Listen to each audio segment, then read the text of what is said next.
Hello, everybody. I don't know who's here yet, but hi. How's it going? Say hi if you are here, because I don't know if you are or not. I can't see anyone. Um, but I'll also be here stitching.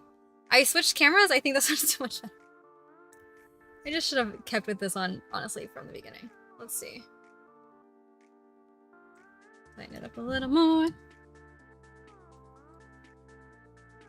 So much better, right? Ah, very nice. Hi! Oh, thanks, Donica.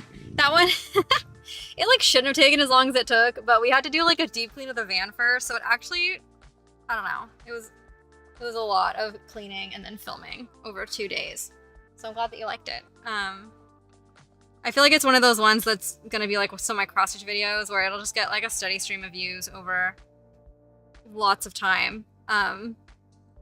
I regret not making one when I first built the van, so I'm glad it finally got done. That was like one of those things like on my extended to-do list that I felt so bad about for forever. So finally, the procrastination didn't win this time. Hi, Mary.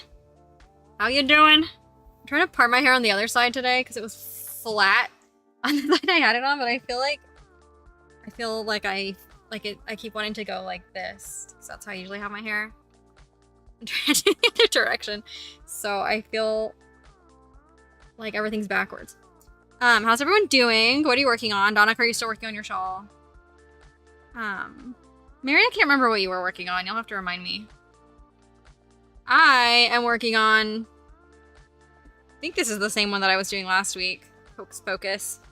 Little easy pattern. I was supposed to be doing so much more of it, but I really hurt my back. I think it was just too many days in a row of like sitting at the computer because I was like editing that van tour video. I was at Starbucks for basically the whole weekend, like 7 or 8 hours on both days, sitting in hard wooden chairs, and I think that's what did me in, was the hard wooden chairs for several hours at a time. I like really, it's like all of this area muscles I really messed up, and I was trying so hard to take it easy, and I was like feeling a little bit better. I think it was Wednesday I went surfing, and I was okay out surfing, but I got like everything got so tight and sore later in that day. I was like, oh my gosh, there's no way. So I haven't gone to stitch all week because I've just been trying to let my muscles recover, and this isn't like the lowest stress activity for those muscles, so stupid. Mary, music patches to your jacket? Fun. Yeah, it's fine. It's not like the end of the world. It's just like one of those things I haven't dealt with in a long time. I used to get a lot more issues like that, I think, when I was a lot more sedentary. Like I wasn't as active before. I think since I work on our bed all the time now, it's usually a little bit easier for me to get in like comfortable positions. And I have a lot more breaks where I get out and walk around than I used to. And then also surfing has really strengthened those muscles, so I just haven't dealt with it in a long time. I felt like, I was like, oh man, I kind of forgot what this is like. And then I was experiencing it this week, so. My body was like, hilarious. You're still a 30-year-old that slouches. Fun. Donica, quick project of washcloth. I can't even tell you how many people I've tried to teach to make washcloths. It is surprisingly difficult. I think it's people who like struggle with learning things. I have a couple friends that have actually been able to learn how to do it, but a lot of them haven't been able to. It's always surprised me how difficult it is for people to pick up even simple stuff like that. I always wonder, I'm like, am I just a bad teacher? Why is it so hard to help people understand how to do this? Sorry, I'm trying to fix this. I hate it when it's crooked. It like bothers my eyes. There we go. That's better. Yeah, I'm so much happier with this camera lens. Oh my gosh. This is our old DSLR. This is one that I used, you know, all the time 3 years ago. Let's see. I have it on autofocus though, because this lens is super loud every time it like adjusts so loudly. It's really annoying. But yeah, this one just seems to, it's like the colors are so much better, aren't they? And this is just on auto. Like the other one I had to like figure out like a special white balance for it and everything. And this one's just, it's perfect as it is. It's stupid. Donica, you know my other favorite thing to make is? It's something that I've been meaning to, I've been meaning to just like make the pattern for it and put it online somewhere. But you can find a similar one, which is like how I originally learned about it. There's like a similar version. It's called a hubcap, like dish scrubby. It's very easy to make. I literally have the instructions on, I think on maybe one of my videos, or maybe just in my notes app. I really can't remember if I've ever put it in a description box. But anyway, those are my favorite things to make for the kitchen also. Washcloths and then the dish scrubbies. I get like the scrubby stuff, little scrubby yarn. It's not yarn, but like whatever it is. From like Hobby Lobby. Hobby Lobby has my favorite. I just don't like Hobby Lobby, so I try to avoid it. But Hobby Lobby is the only one that has like the really good stuff. Or Michael's. And make dish scrubbies. Because then I think that it ends up being cheaper than sponges, and you can put them through the dishwasher, and they just get a little bit cleaner, last a little longer, I think. Vincent doesn't like them because we have to hand wash everything right now because van life. And it's harder to clean them. We don't want to put them in with our clothes. So I don't get to use them anymore right now, but I do love them. If I don't have it posted anywhere, maybe I'll just share it in the Discord. It's an easy pattern. But they're really awesome. I was really proud of coming up with it. But there are some other versions that I didn't like as much. Maybe I'll just do it right now. Like, what am I thinking? I'll just do it right now. Hello? I was like, why am I even waiting? I don't know. I know I have it in my notes app. I'm pretty sure I posted it in some description box somewhere. Let's see.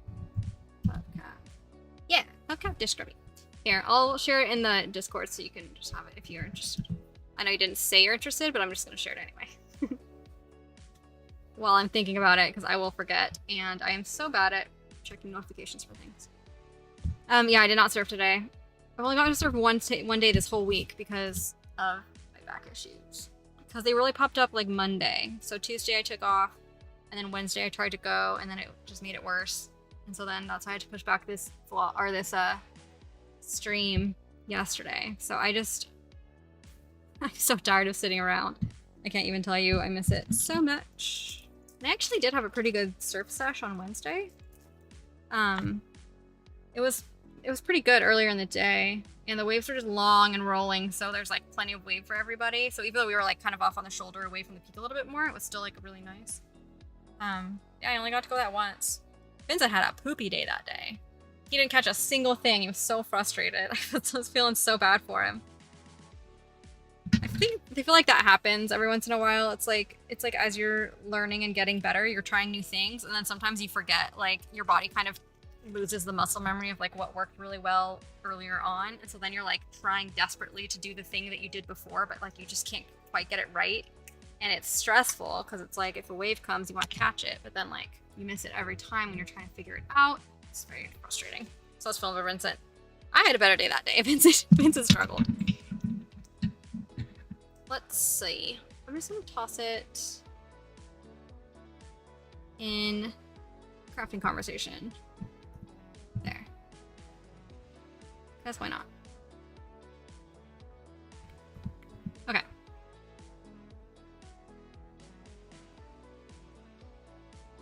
I think I wrote it out so that it actually makes sense because I was sharing it with someone, so you're lucky it's not my like crazy shorthand. There. Okay, in case you want it. Oops. Post.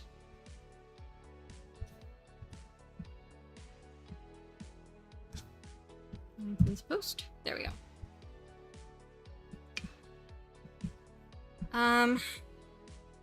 Those are my favorite things to teach people, even though they are kind of advanced level. The only person who's been really good about doing those dish scrubbies is my friend Dana. She's been on here a few times. She's in Georgia, so she usually is in bed by this time. But she's like the only person I've ever taught that really picked stuff up super fast. Kitties are good. Earl's been crying and complaining all day long. Goose is just Goose. He's a lump on a log always. Sleeping up front right now. Where is Earl? Vince? Where's Earl? Where's Earl? In his box down there. Oh, he's in a box. I posted on Instagram the other day. We got an Amazon box a little while ago that Earl loves boxes so much. And so he just, all he wanted to do was hang out in that box. And then we got another Amazon box from another shipment. And they used to always fight over the one box. We usually let Earl have it because Goose will just dominate Earl. He'll just jump on him and like bite him until Earl runs away. So we kept trying to keep them apart and like make sure that Earl had his time in his favorite box. Because Goose usually gets the cat bed up front because he'll muscle Earl out of it.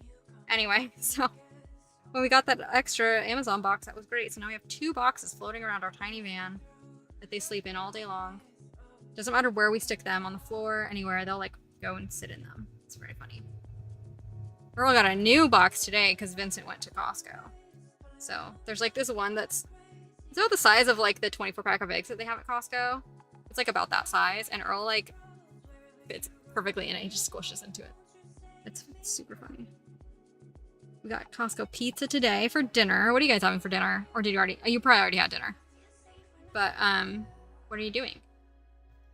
Since our routine got all thrown off, because usually we do streams on Thursday, last night instead I made dinner, and then today we got Costco pizza, which I love so much. We do like a lot more Costco stuff around here just because it's very affordable for this area of California. It's a lot cheaper than anything else around here. Good burgers, delicious. That's my favorite food. I used to be so embarrassed of that. It used to be my guilty pleasure, and now it's just my pleasure. Because pleasure doesn't need to be guilty. I saw that on a meme a while ago. It's like, my pleasure is not guilty. I'm not Catholic. Kind of made me laugh. I love that. I know, it's funny. No such thing as guilty pleasures if you aren't made to feel guilty about it. Yeah, cardboard boxes, man. That's all they ever really need in life. Steak and green beans. Yum! We did pork chop and green beans last night. And mashed potatoes. I love sweet potatoes so much. I think maybe it's just sweet things in general. I have a huge sweet tooth. But sweet potatoes are so underrated, I think. We don't have them often enough because since I can't bake them and roast them, I just don't make them as often. It's harder. It's not as fun to do sweet potatoes on the stove, I feel like. I like them roasted and caramely. What I do get, the closest I get to like really cooking sweet potatoes regularly in the van is sweet potato fries. Because we have that pizza cooker that like cooks all frozen things really well. Which does a great job. So I do sweet potato fries on that. Which I always dip in honey. Do you guys do that with sweet potato fries? The first time I ever had sweet potato fries was at this barbecue joint in Flagstaff, Arizona. And they always serve their sweet potato fries with like honey packets. It's like this place in this basement of this cool little like artsy like boutique area. But yeah, the like barbecue place is in the basement, and it's kind of place where you can like throw all the peanut shells on the floor. So it was like the most magical place when we were kids. It was like the place we always went to every time we visited our cousins up in Flagstaff, in Arizona. So my first introduction was with honey packets, and so now that's the only way that I can eat sweet potato fries is with honey. I love them with honey. I know it's like sugar on sugar, but like I said, sweet too. I really love honey in general. I think I went to enough farmers markets in France that I just like really love local honey. I always like make an effort. If we're in a place for a while, I'll like try to buy whatever local honey I can find. Yeah, I'm so annoyed that I didn't make more progress on this. Frustrating. Ooh, I can show you the Pink Pony Club pattern that I'm about to start. I have all the supplies for it, and I got all the thread for it. I injured myself from doing nothing but sitting. So now I have to catch up. I still want to get my Halloween patterns done quickly. I'll show you. Let's see. Pink Pony Club. Step done. This pattern. I think this will be cute. I can't remember if I showed it to you already. I don't think it's like fully done. I need to like stitch it up and see how I feel about it. Yes, Pink Pony Club's a Chaperone song. You might have heard it. If you listen to the radio, you would have heard it. It's everywhere right now. But this is what I came up with. I wanted something that looked like neon and westerny. So that's as far as I got on it. And then I was like, I just need to stitch it so I can see what other like fun stuff I can add to it, make it like more sparkly and stuff.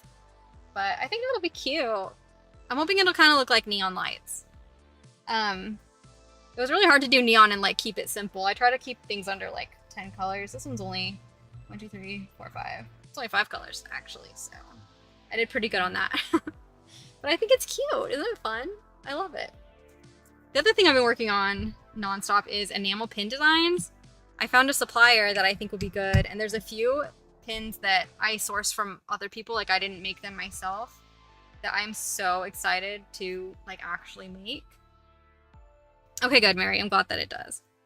So I'm designing enamel pins. It's so fun. There's like, you kind of have to think through, like, you have to do limited colors, and it needs to be like thicker, like thick enough lines that, you know, at this tiny scale, it's like thick enough that they can actually like engrave it the way that they need to. So it's kind of like, there's a little bit of a learning curve in the design process, but it's been so fun. I posted this on my Instagram too, but like you have the Grimm needle minder that I usually use. I just really hate it actually. Like I've never liked the colors of it, but it's a really popular one that a lot of people like a lot of people ordered. So I was like, I can make this cuter. So I did this week too, which I love so much. I think it's so fun.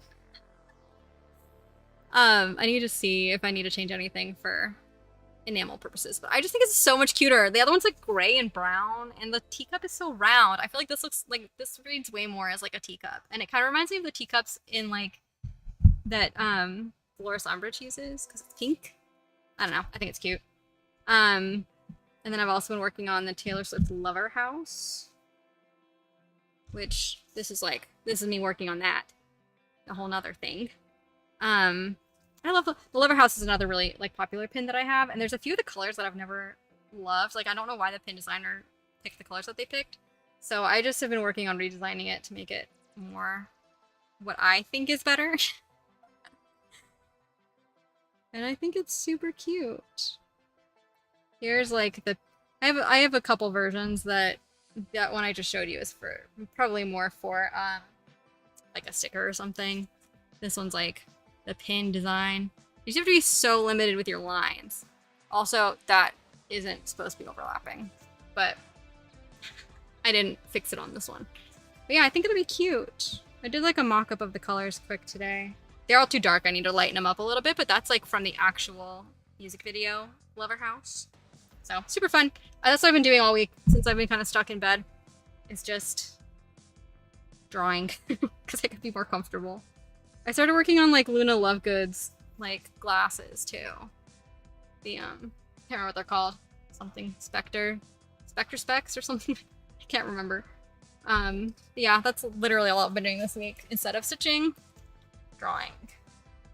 Those are all my projects. I was like, I posted a video this week. I can hang out. I didn't work on anything else. We're also super tight on money, so we're just kind of trying to lay low, really. Vincent's getting less. Let's see. Go back to the patterns. Vincent's getting less clients than he was supposed to. So we're kind of like buckling down so that we're not overspending, or if it stays that way for the rest of the year, so we can like have some money saved. Frames to frame I finished. Yes, I have literally all of my finished ones from this year. Just I finished Complete Fly. I'll show you. Oh no, I showed that to you last week actually. I forgot. That's not new. Yeah, it's still in the bag with all my project stuff. Haven't done anything with them. I think I might want to sell like the samples. They're not perfect, but I feel like I would have to figure out framing for those also if I was going to sell them. I don't know, maybe not. I would need to like press them and make sure they weren't all full of wrinkles and stuff. So I haven't figured that out, but I think I might end up wanting to sell these because why keep them? There is no reason to. Ugh, Mary, I'm so sorry. This year's just been weird. I feel like things like are still different, you know, permanently different probably from COVID, and then on top of that, I feel like everyone kind of is like really tightening their belts like the last little bit. Just frustrating. Vincent still has like most of his private clients haven't ditched him, but there's just like less people that have signed up for his group classes. So he's having to like kind of figure out how to start his own group classes and like find new clients, just like cold clients, which is tricky. Most of his clients are referrals, like other people that want to teach or that want to learn will recommend him to their friends. But he just doesn't have enough right now. And not enough people are taking classes. Like usually, for instance, last year around this time, he would have had 9 or 10 group classes, which are like an hour and a half long each. He gets paid, what, 50 or an hour or so, with the company that is in New York that he's worked with for a long time. This time around, he has 5. So, not awesome.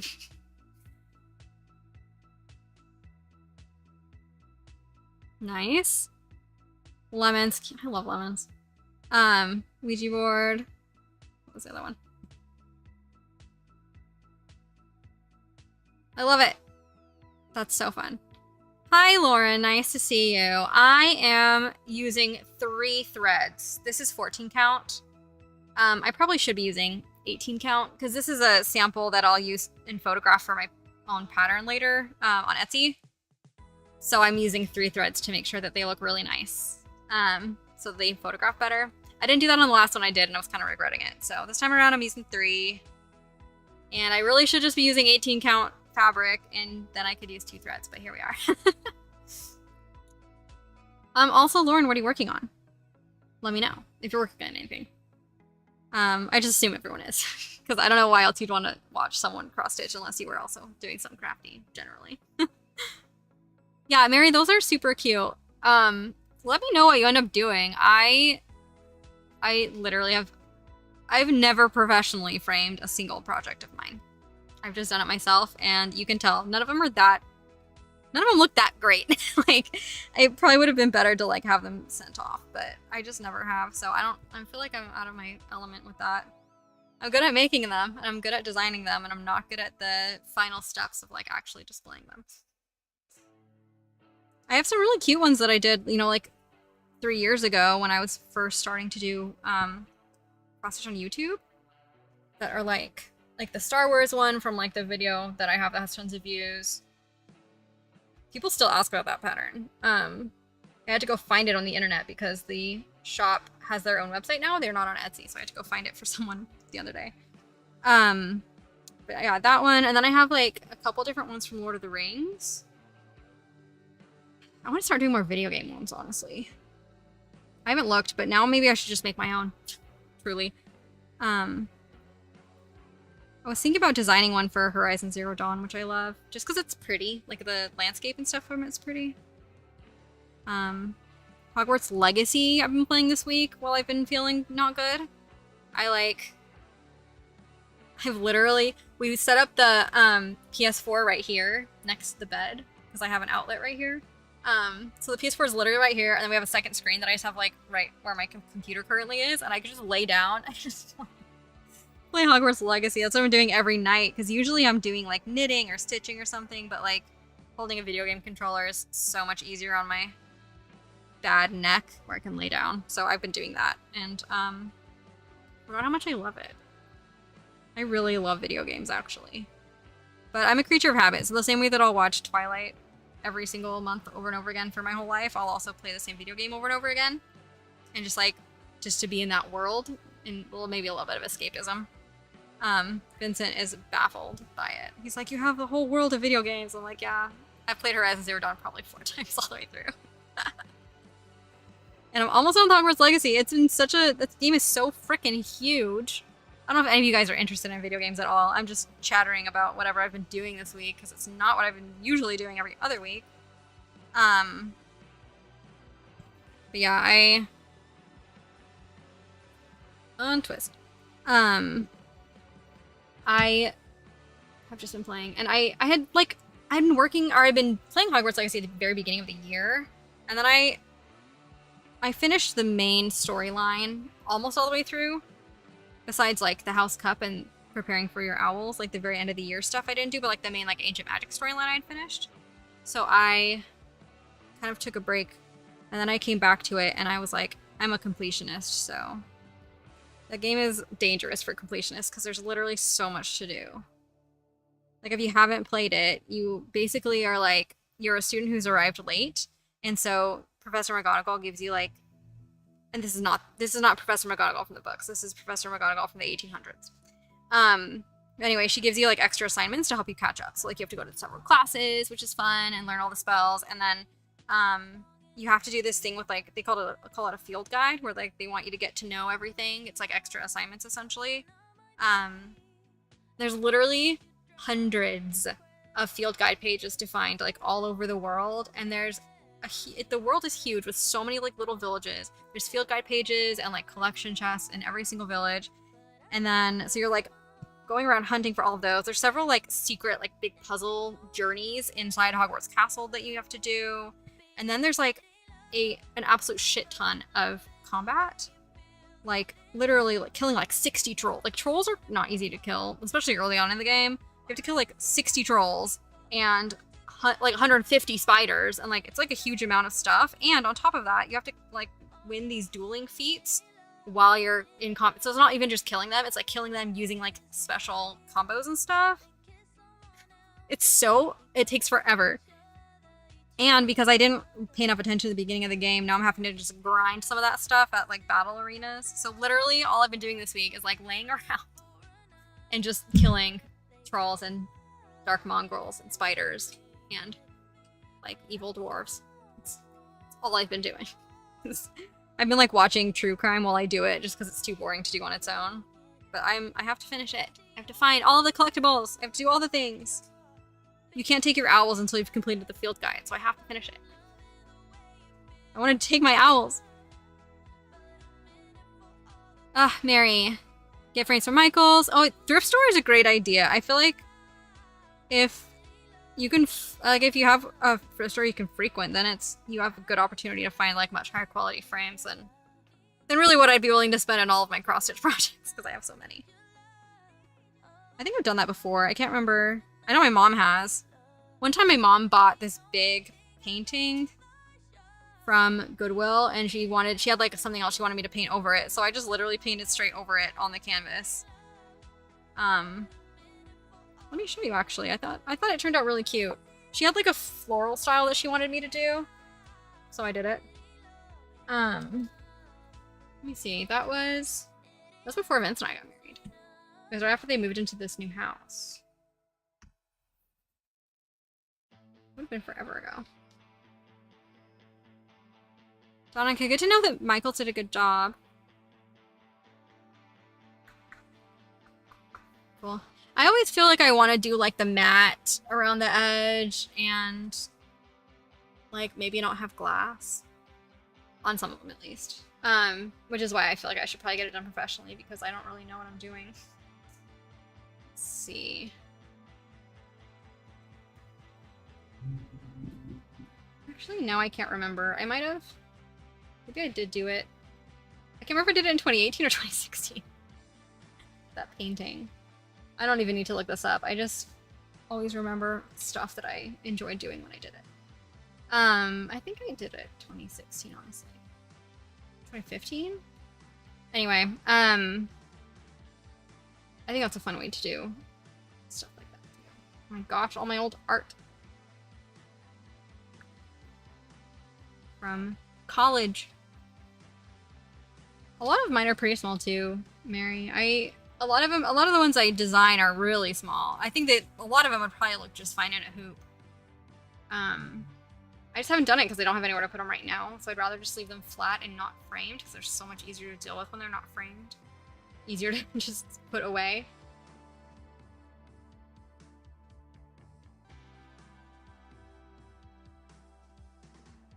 Woof, what an era.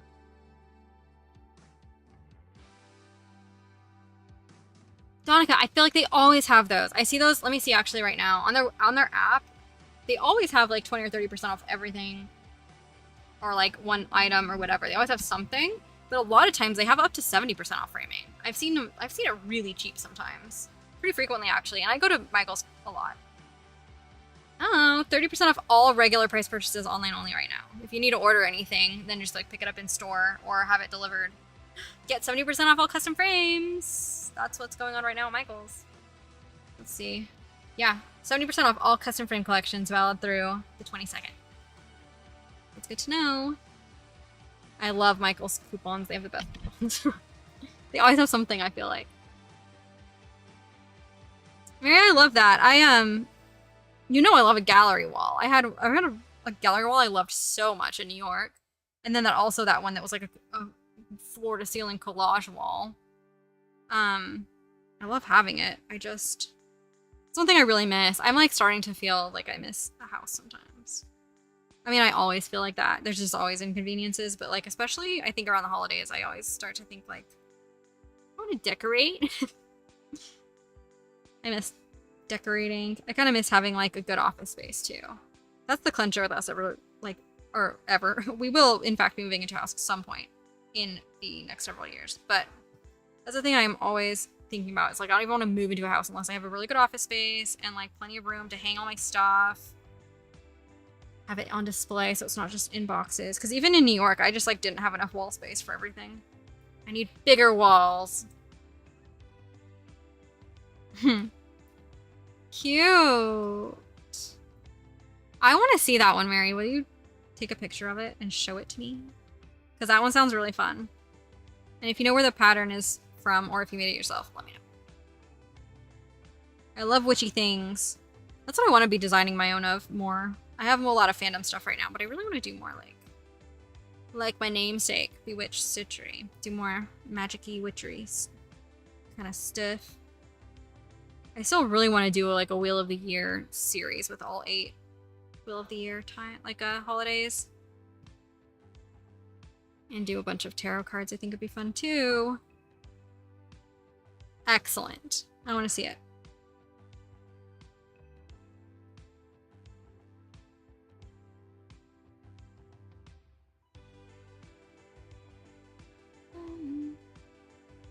This is a Dream Pop playlist on Epidemic Sound. I think it's pretty nice. Wasn't feeling folksy tonight. I am sick of all this orange. It does look very bright on the camera, which I kind of love. It's brighter on the camera than it is in person. In person, it's more of like a pumpkin orange. On camera, it looks like vivid red orange. Mary, that's excellent news. I want to go see it. Maybe I can get inspo and do my own. Because I really shouldn't be buying more patterns when I have all the tools to make mine now.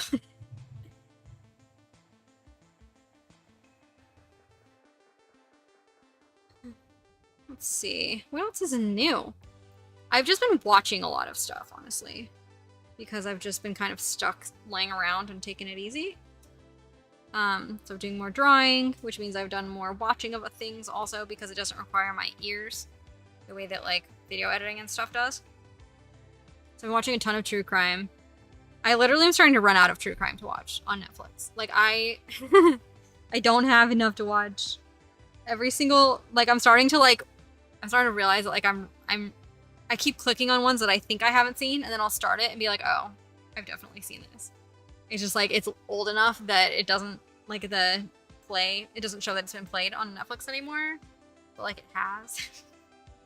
So I just spent $44. 7 items. It's a lot. I'm gonna see what it was. See if I have to make anything. That's a ton of stuff. Cute. They're buying the whole collection of needle cases. And 3 needle minders. Excellent. I will say my Etsy sales have picked up a ton this week. I had 8 orders a couple days ago, and then 7 orders yesterday. And then I have 3 orders sitting in my account right now, but that one that I just got was 7 items, which is excellent. Finally. It's been such a dry summer. I just feel like everyone overspent, and then everyone tightened the belt this summer. It's so frustrating. Cool. I really like woodcut. Like the just simple 2-color designs I think are cool. And I really like how figures are done in woodcut in particular. I just think they're kind of charming. They're not cute. They're kind of like medieval charming, where like their anatomy's always a little funky, but they're really expressive. I just think they're fun. In the traditional like woodcut style at least. Donica just watched the new animated Transformers movie. We saw the trailer for that so many times, and we couldn't decide if we thought it was going to be good or not. So I'm glad that you liked it. What's the next movie that we're seeing? I don't even know. I think it's... Let me see. I know we booked something recently. Because there's something new that was coming out that we wanted to watch, but I can't remember. I think it might have been the new Joker. The new Joker movie, I think, is the next one that we have. That we're going to see for sure. It's October 4th. Yeah, that's what it is.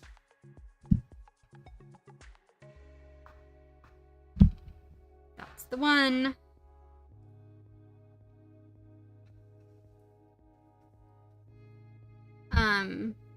We don't have anything else booked. We were on a big kick of going to see movies like every single weekend, but then we kind of ran out of things to see. One that I really wanted to see was Speak No Evil. That one's released this weekend. That one's with James McAvoy. It's so spooky. I love him. There's another one with Halle Berry that looks kind of spooky. It's like zombie-ish, zombie possession situation. I don't know what else looks good. Matt Walsh, am I racist? Yes, Matt Walsh, you are racist. Open. I think those are the only two that we've been like wanting to see that we haven't, of all the ones we haven't seen already. Both horror, thriller, scary. Donica, it was good. That's fun. I thought that it looked really cute. I think maybe we felt like a lot of like the whole storyline was kind of in the trailer. But you know what's so weird? Speaking of Transformers, this is gonna sound so random, but I keep having dreams. Like I've had dreams like the last few nights in a row. I've had dreams of us being at Universal Studios. You know, it's like dreams are always like weird alternate universe versions of things where everything is just like off. So this is an off version of Universal Studios. But I keep having this dream at Universal Studios, and I think that they're scary dreams. I feel like I'm being chased or something. I can't remember the details. My dreams are extremely vivid, and I usually forget them immediately. But I know that this one was stressful. Anyway, we're at Universal Studios, and we were there in June. The Transformers ride was closed. When we were there earlier in the day, and then later in the day it opened, so we got to like get on it later in the day. But I keep having this dream where we're at Universal Studios, and the ride is closed every time. And in my dream, there's something important about the Transformers ride. I'm not sure what it is, but like several nights in a row, I have no idea why. I keep thinking about that. No clue. Yeah, that ride's was super fun. It was the first time that I'd really seen like so much like kind of cool effects, and like the first time I'd been on a ride where they didn't have tracks in the floor. That it felt really exciting to me the first time I went on Transformers like several years ago. Now I feel like Disneyland has a lot of rides like that, like the big Star Wars ride. What's the name of it? I can't remember. That one is the same kind of like no track running through things. Yeah, the Joker movie I'm very excited about. Because I loved the first one with Joaquin Phoenix. So good. So good. I feel like that's Batman done right. I think like Batman is just so dark and gritty, and like if it's not gritty enough, like it needs to like make you hurt, you know? Like that's Batman. And so if it doesn't really make you hurt, then it like didn't do its job. And that was the problem with the Jared Leto like Joker for me. He didn't make me hurt for him. He just made me annoyed at him. I wonder if I can finish this without having to get new thread. What do we think? Can we do it? I kind of want to, because then I don't have to start another one and then immediately move it over to a new spot. Let's see if we can make it stretch. Donica, your mind is telling you to go back to Universal Studios. It must be. Yeah. I got Blue Moon the other night. Last night, actually. Blue Moon beer. I've been, like, kind of craving having a drink, but like I didn't want liquor because my current antidepressants make the liquor hit me so much harder than usual. Like I used to be able to have a couple drinks and like, be a little buzzed and that was it. And now I like one drink and I will feel hungover the next day. It's so crazy. So beer is a better option. Come on, Goosey. Thank you. Cheers. Oh, can I get a cozy? Thank you. But I haven't had Blue Moon in forever and it's so good. It's my absolute favorite. Corona Extra is like the one that we buy the most often, but I only like it with lime. I don't know why we don't buy. Well, Blue Moon's a little more expensive, but it's so good. It's just smooth. I really like citrus, if you can't tell. I like pretty much anything citrus I will go for. So that's probably why I like Blue Moon so much, because it's so orangey. Yeah. I've actually eaten before stream tonight for once, so I can drink something without letting it get to my head too much. In a blue moon, yeah. Once in a blue moon, I have Blue Moon. I used to have it a lot because it was on draft at our local watering hole in New York.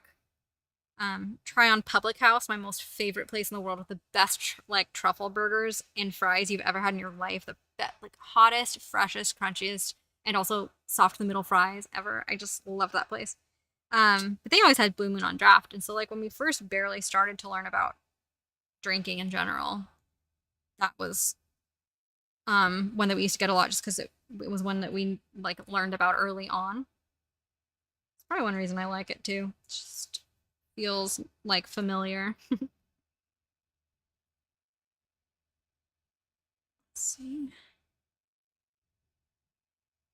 I think I have been drinking a little bit more this week, literally just to ease the pain of my neck, honestly. Also, I just feel like it's been so uncomfortable. I just keep wanting to like anything to dull the ache. So frustrating. Let's see. I think I'm not going to make it. I'm just going to do like one or two more. Maybe one more stitch. And then I will trade it out. Didn't quite make it. Let's see. See if I can do it blind. Otherwise, if you guys have any other ideas for needle minders you might want, I am like so stoked on the idea of making my own. I think it's gonna be great. Like I'm actually so excited. I could do like a subscriber exclusive or something, not put them on Etsy and just like order them. Or at least to start. Just take this off. Yeah, Donica did not make it. Thread chicken was a failure tonight. Let's see. Oof.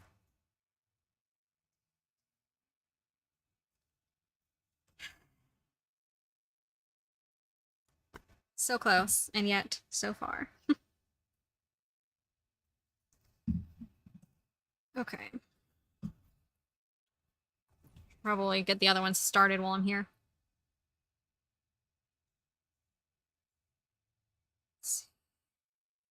I have so many ideas for really cute ones. The only limitation is just how well can I draw them, which is definitely a learning curve. I feel so out of practice, but like also so excited about it. It feels so fun to like be doing that again. Just drawing, I mean. So I'm having a lot of fun. It's just a learning curve. But Procreate really does make it accessible. And like if you use a manufacturer that speaks really good English, then it's easier to have them help with making a design that works. It's harder if you have to send them everything totally finalized and you can't like really communicate if there's an issue. But the one that I found should be good. I saw a bunch of YouTube videos about it. And it looks good. And their prices are decent. They're really not too much different than like the ones that I've been ordering from manufacturers where they're just already, they have the designs already in house. So wasn't making a custom design. They end up being about the same price per unit. The only difference with minders or with like the enamel minders that you're making yourself with a manufacturer is that you have to pay a mold cost to like make the initial mold of the enamel of the pin, which is a pin basically without a back is what an enamel minder is. And then you just do magnets instead. But it's the same process as a pin. So it's really just an enamel pin you're ordering. But yeah, these So it's like I want to do designs that I could reuse over and over again, obviously, since there is like that. It's $50 to $100 for like the mold cost, and then you just do that once, and then you keep ordering and ordering. So that's been the main thing that I haven't like the reason I haven't done it is because it just that felt like an investment. And now I'm looking back, I'm like, I've spent hundreds of dollars on like all kinds of materials, and I've also made, let me see, I'll tell you my sale count right now on Etsy. I started last August, so it's been a little over a year, and I have made 1,120 sales. So, like for instance, I made 120 sales just since last month when I started. Like when I hit a year was at exactly 1,000 sales. So I made another 120 just in that time, which is cool. Um, so now I'm looking back, like $50 for like a mold for a custom needle minder is like nothing. Like that's a total just cost of doing business. But at the time when I was starting to make them, it felt big. So now I'm like ready to do that. Mary Earl's head on a teacup is such a cute idea. I wonder if I could do gooses, gray goose in a vodka bottle. That's super. I actually love that. I don't know if my cats are famous enough to do fan merch for them, but maybe I should just do a Earl Grey cat and a Grey Goose cat. I think that sounds fun.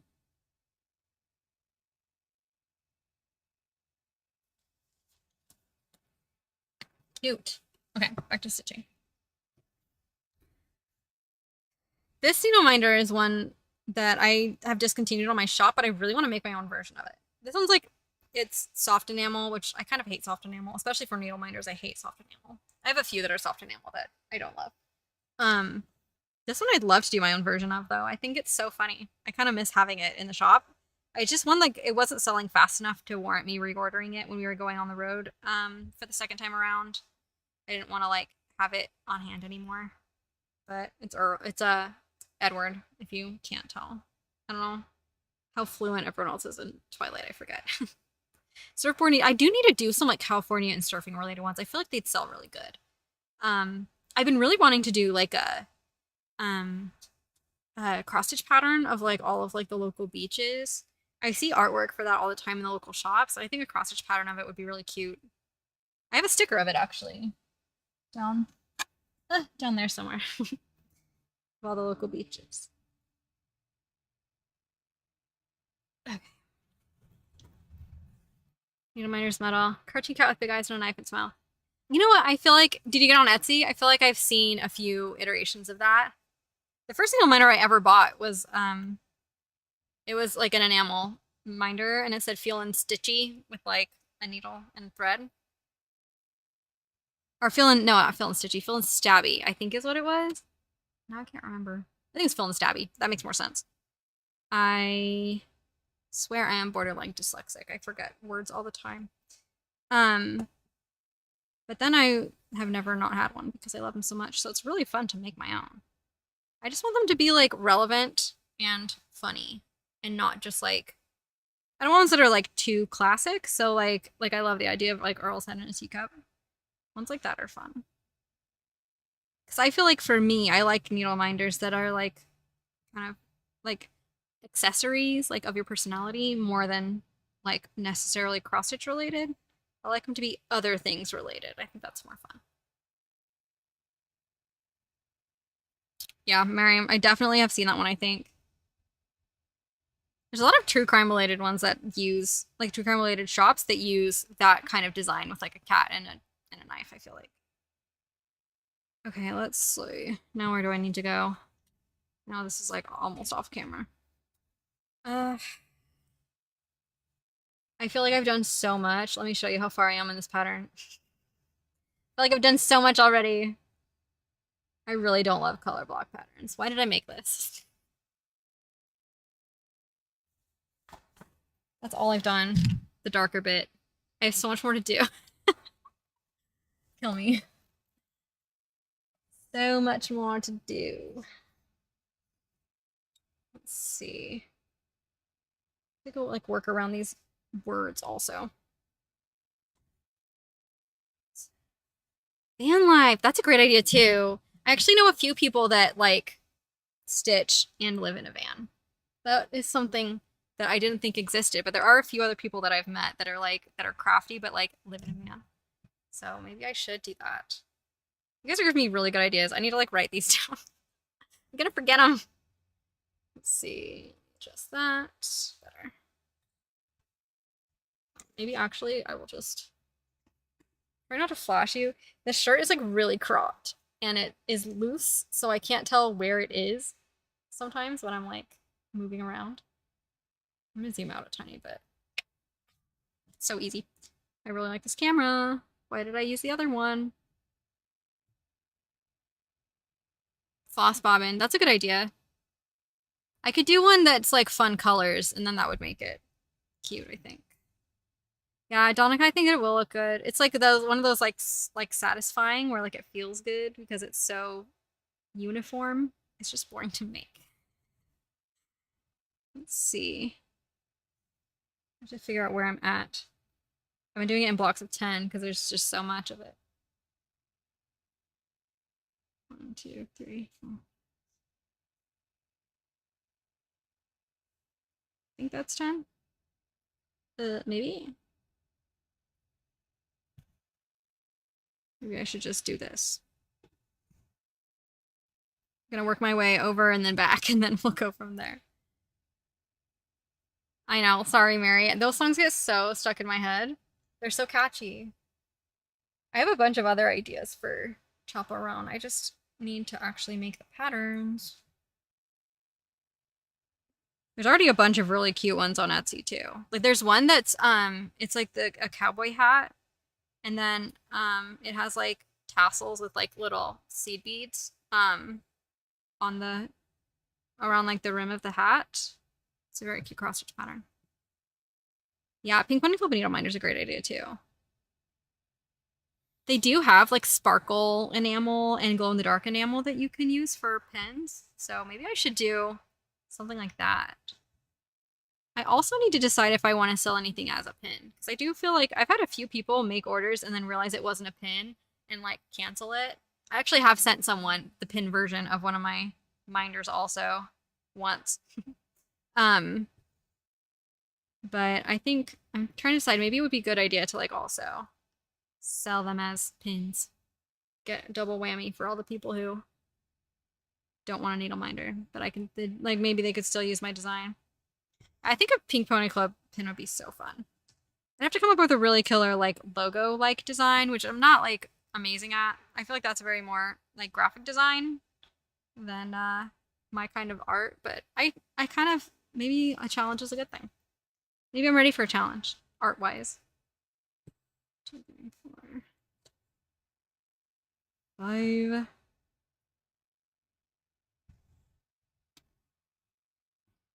I'm gonna check it off as I go so I can keep track.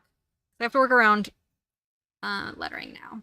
I'm getting up to where the lettering is for Hocus Pocus.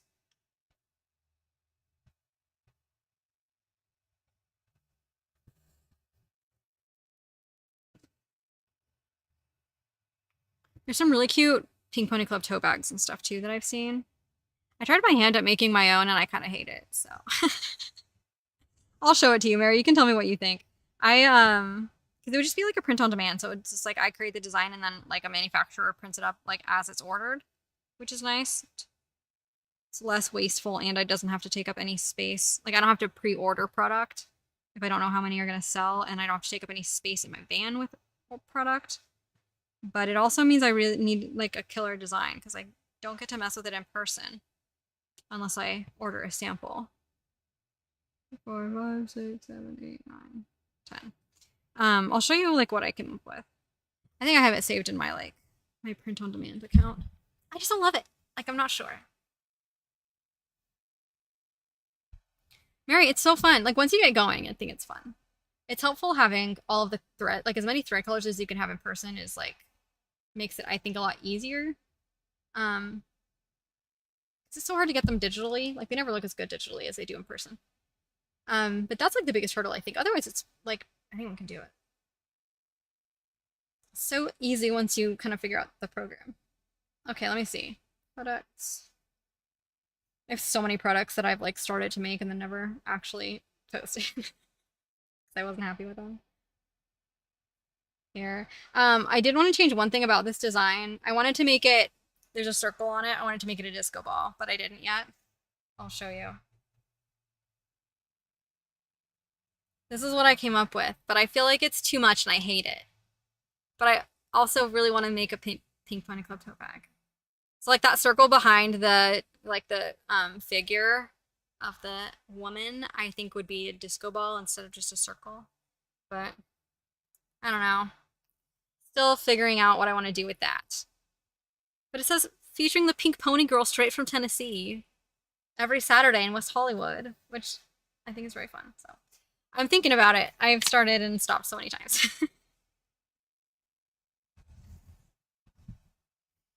Yeah, I think flat pink and maybe a disco ball instead of the circle. I was going off of like another design that literally just a Canva like, you know, template where I loved the scheme of it, but I think it's too busy in tote bag form. That's probably what I'm not liking about it.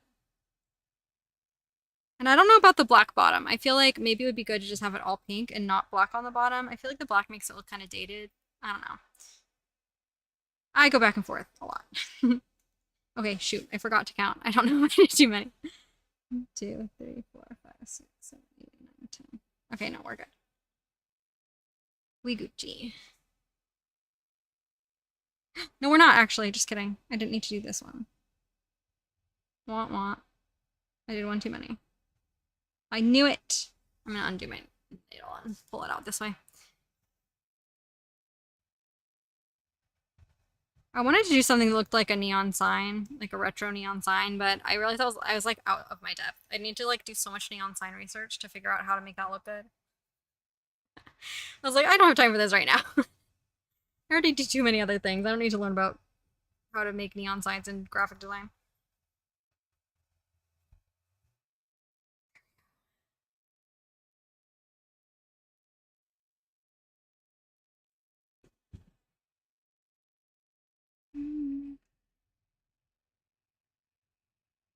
Okay, sorry, I'm counting so many times because I get so paranoid that I'm gonna mess it up. Gucci, you wanna go back up there? Should we say hi? He's gonna hate me for a minute. Goose. Oh, hunky boy. Hi. Say hello. He does not know there's a camera there. Hi, bubbles.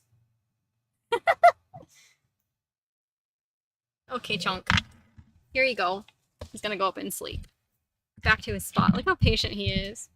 Where'd it go, baby? Here. Go on. See you later. Back to your cave. He likes to sleep on the passenger seat, which is my seat, so then I'm constantly cleaning cat hair off of it. There he goes. Brave New World. Earl, do you want to say hi? Where'd he go? Oh, he's sitting right behind the camera. He saw what happened to Goose and he's like, I'm not gonna have that happen to me.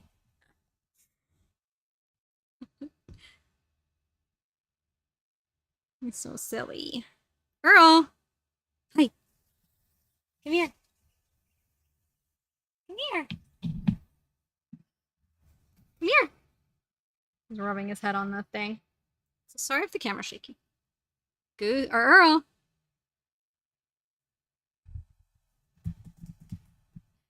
Nope, nothing. It's like he knows. I swear he does. They're so smart. I mean, I'm not guessing he knows about like the internet and streaming, but he knows that I want him to come over just so I can grab him.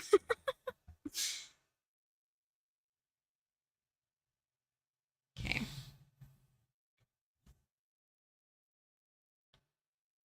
Okay. Should we talk true crime? Do you guys have any?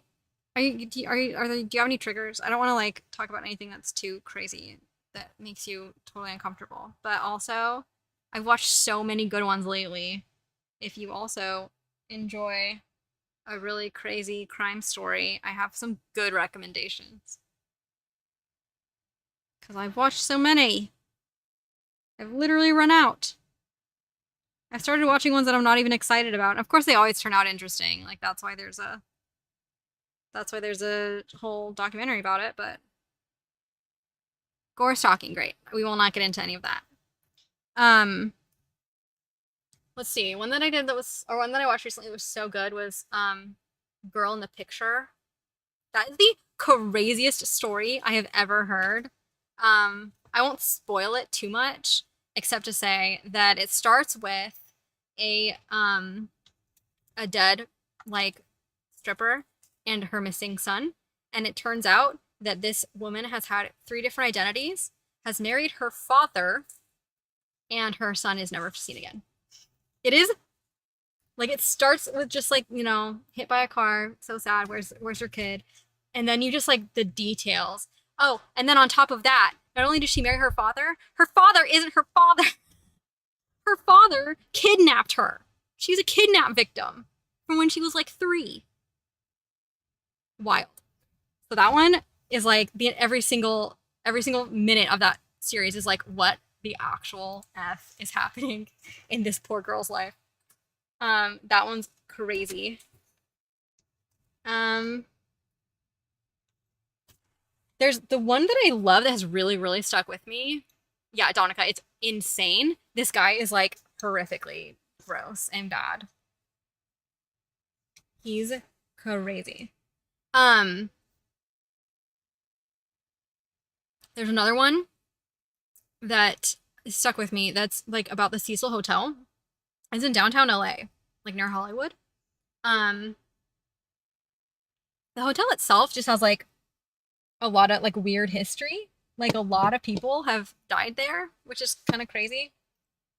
But there's this one where this girl, she's like young college girl, was visiting the hotel and she ended up missing and like no one could find her for a long time. Donica, this one's on Netflix. I think most of these are on Netflix. Netflix I have found has by far the biggest selection and the best like short mini series or movie like documentaries for true crime, which is my favorite. I like 3 or 4 episodes or like one movie worth of like a single case. I don't like series of like every episode's a different one. Like I like to really get into it. Anyway, yeah. So I think most of these are on Netflix. So Cecil Hotel, this girl goes and then she goes missing and like no one can find her. They look everywhere. Her parents are freaking out because like she didn't check in, all this stuff. It turns out that like she was having issues. Like she's I think a first generation American. Like her parents are from I can't remember where. Taiwan, Thailand, something like that. So she was already having issues with like, you know, culture clashes and she wasn't found for like weeks and weeks. They searched and couldn't find her. There were some really weird security footage videos of her just like walking out of her room by herself with like no shoes on and like then no one sees her go anywhere else. Like she just like straight vanishes. And this hotel has such a history of like murders and disappearances and stuff already, which is so wild. And so eventually like weeks later, they have never been able to find this girl. It's such a mystery. This like security footage is so weird. Weeks later, people at the hotel start to complain that their water has like, yeah, Donica, their water has like a tint and like a taste. They're not happy with it, and so they go up to the top of the roof where the water like thing is, and she is floating in it, naked, and very much dead. She was up there for like weeks. Like people at the hotel were drinking that water for like a long time. Like it's so crazy.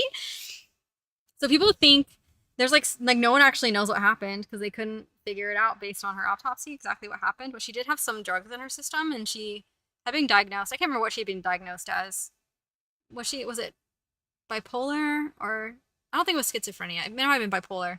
But anyway, she was on meds, like some pretty heavy meds for stuff. So people are thinking like she probably ended up like partying and taking drugs and then losing it.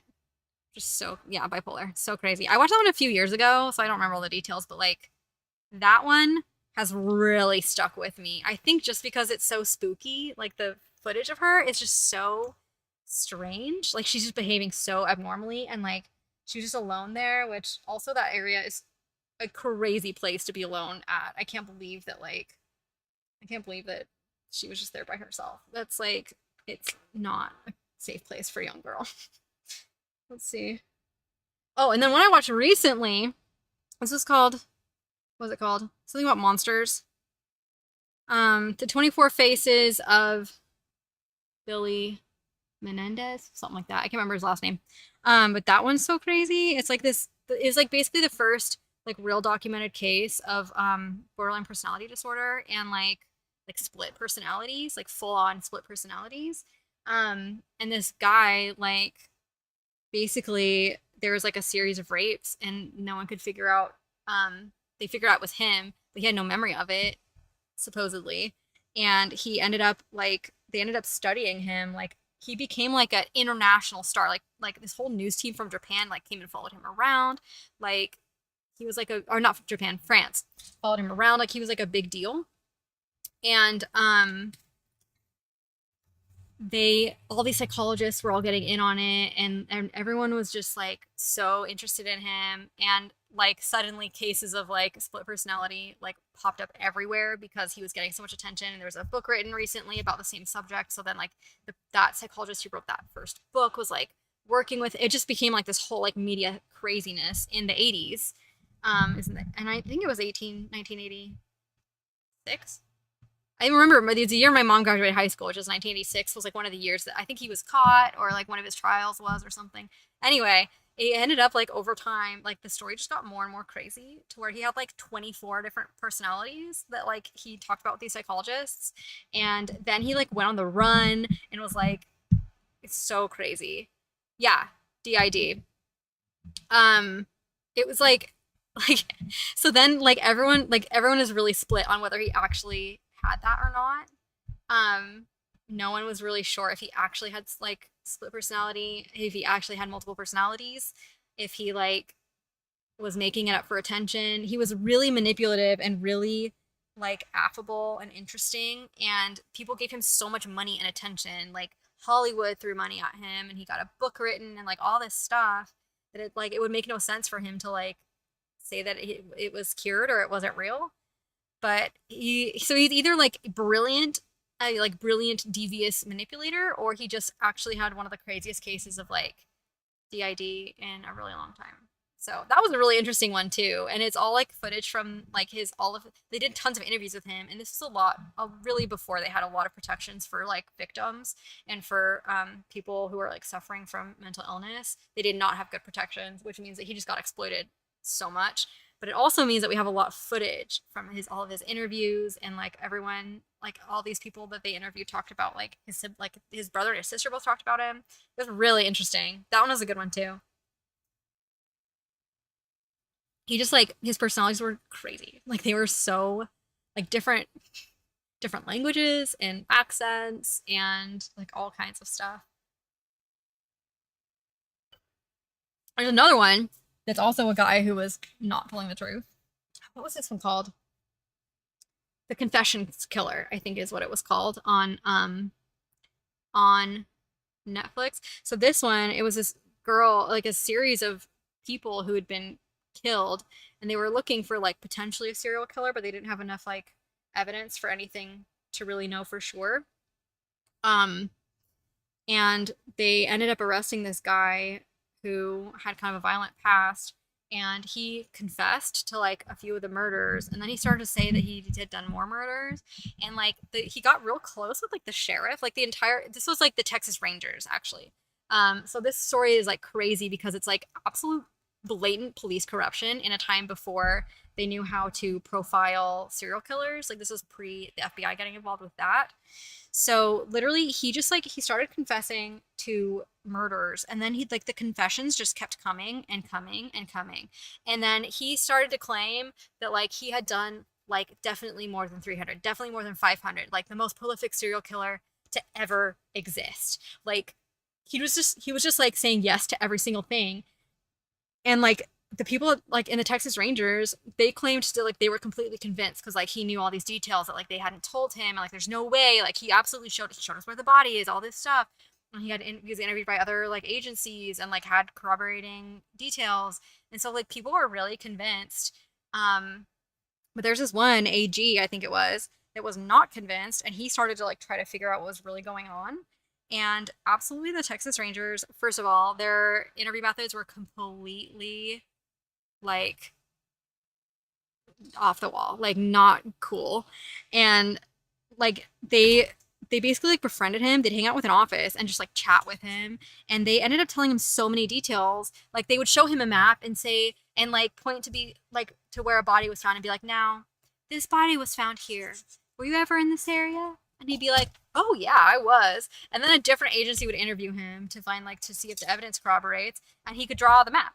And so then they're like, he did it because he was in the same area and he could even draw the map of exactly where the body was. And it's like, yeah, because the Rangers effing showed him where it was.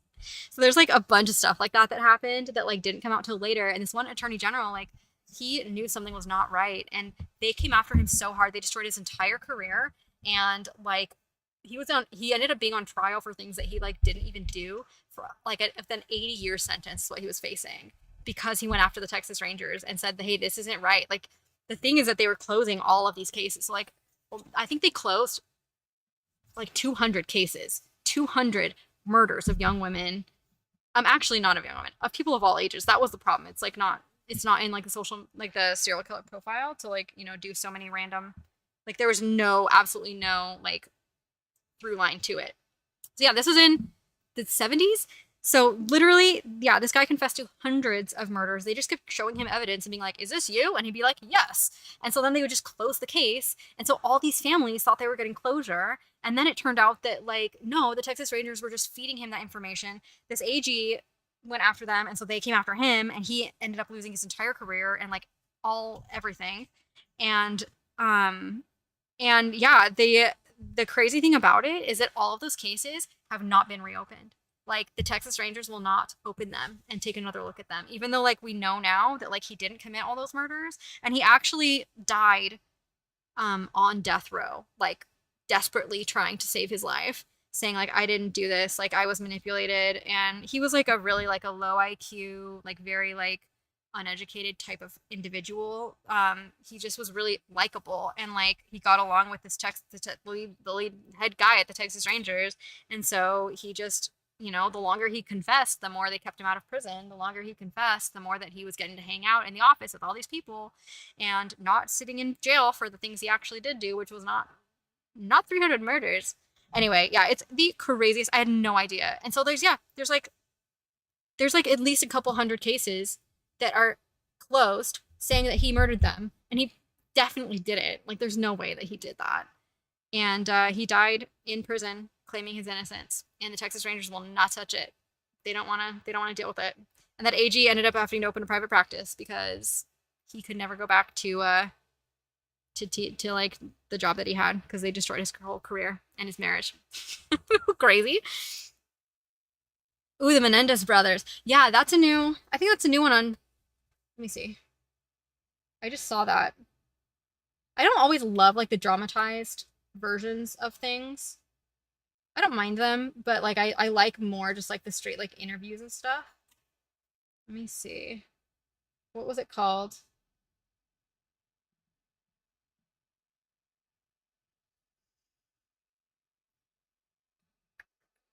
I just saw the trailer for it. Ooh, The Mind of Aaron Hernandez. I think I already watched that though. I know I've watched something about Aaron Hernandez, and I can't remember if it's the same one. Where is that? I know I just saw it. Yeah, Monsters, the Lyle and Eric Menendez story. It's on Netflix. That one looks good too. Yeah, that one's a crazy one. I've been on a major binge. I literally, like I said, I'm running out of things to watch. There's not enough amazing cases. I don't want more people to be injured and killed by crazy people. But it is. I was about to start watching You again just to be able to like see it. Oh, another one that I watched that's not murder related that's very interesting is How to Fix a Drug Scandal. That one's crazy too.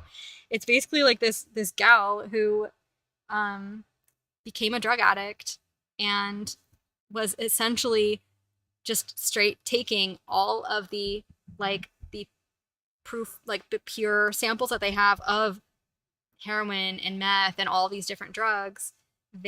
She ended up just as a heavy user of like every drug you can imagine: crack, heroin, meth, amphetamines, like everything. And she worked in I think it was in Massachusetts. There's 2 labs that did all of the drug testing for every case in Massachusetts. She started working at one, And then she ended up wanting to move to work at another one. And so at this other one that was also a lot smaller, but also handled just as many, like the entire western half of the state was still handled by that lab.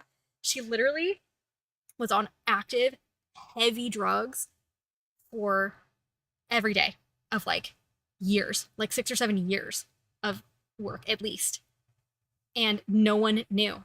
And she would just like she would water down like the pure drugs that they had, and then she started to steal drugs that they were being sent in for testing and like replace them with other things. Like she it's like the craziest. But it was like, the good stuff, like the most pure drugs you can get.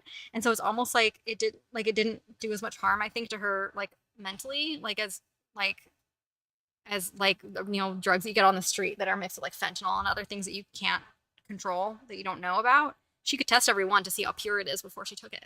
And so she was just on heavy, heavy drugs for years, and no one knew.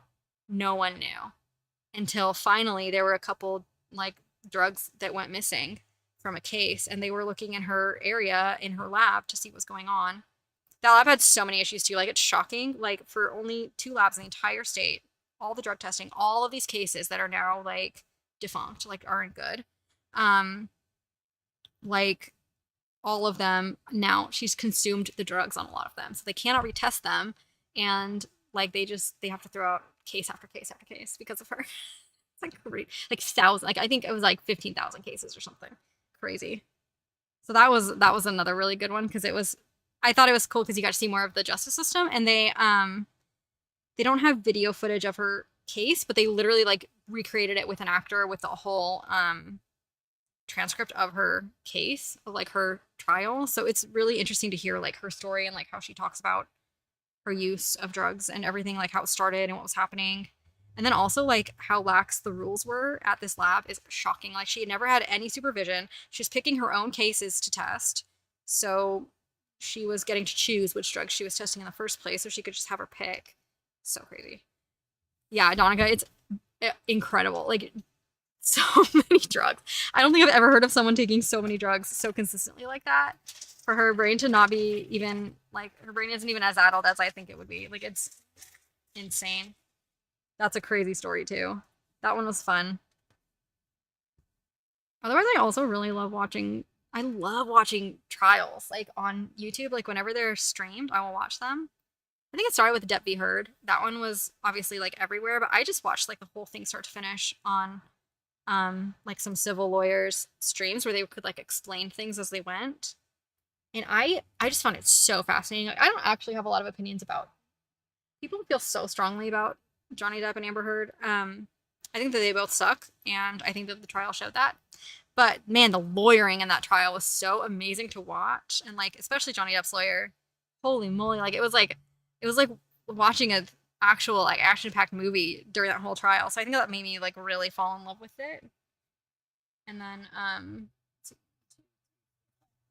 so I never stopped watching trials after that. I've just always watched them. The next one's coming up. Well, Chad Daybell has been ongoing. Lori Vallow already finished. That case is crazy, and that's from my hometown. Oh, yeah. So interesting.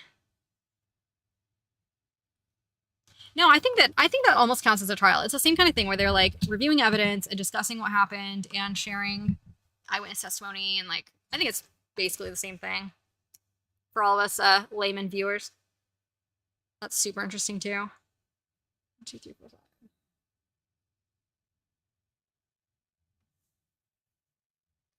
5. But yeah, I love it. I think it's so fun. Fun is probably not the right word. I think it's interesting. And I do feel like I really didn't know much about how it works, like, at all. I just have never paid attention to it, and obviously I've never committed a crime where I went to court at all for any reason. So I just didn't know that much about it. So it was like, I think it was really eye-opening to like see like how the whole system actually functions. It made me have so much respect for lawyers and for the courts and for judges in general. I just think it really gave me so much respect for it, and I understand it so much better now. And so now it's fun to watch because like I know all the like the lingo and stuff. I think that's what I love about it. It just feels like it feels so relevant to like daily life to understand how the justice system works. Let's see. I'll fill this in. Um, what ones are coming up? There's a few good cases coming up. Oh my gosh, the Sarah Boone trial. Have you guys been following that at all? Sarah Boone is the craziest freaking story ever. And it's like ongoing still. Sarah Boone's like that whole thing is so nutty. Yeah, OJ Simpson. I've been wanting to go back and like I know there's a few documentaries that go over all of like the trial. I've been kind of wanting to watch them, but I already know the ending, so I feel like it's not a happy ending. So it's a bummer. Very Canadian legal content. Yeah. Here's the nice thing is that I think at least that you know that like the American Canadian systems are incredibly similar. So you probably still would get a lot of value out of the American ones, I would assume, even if it's like not quite exactly the same.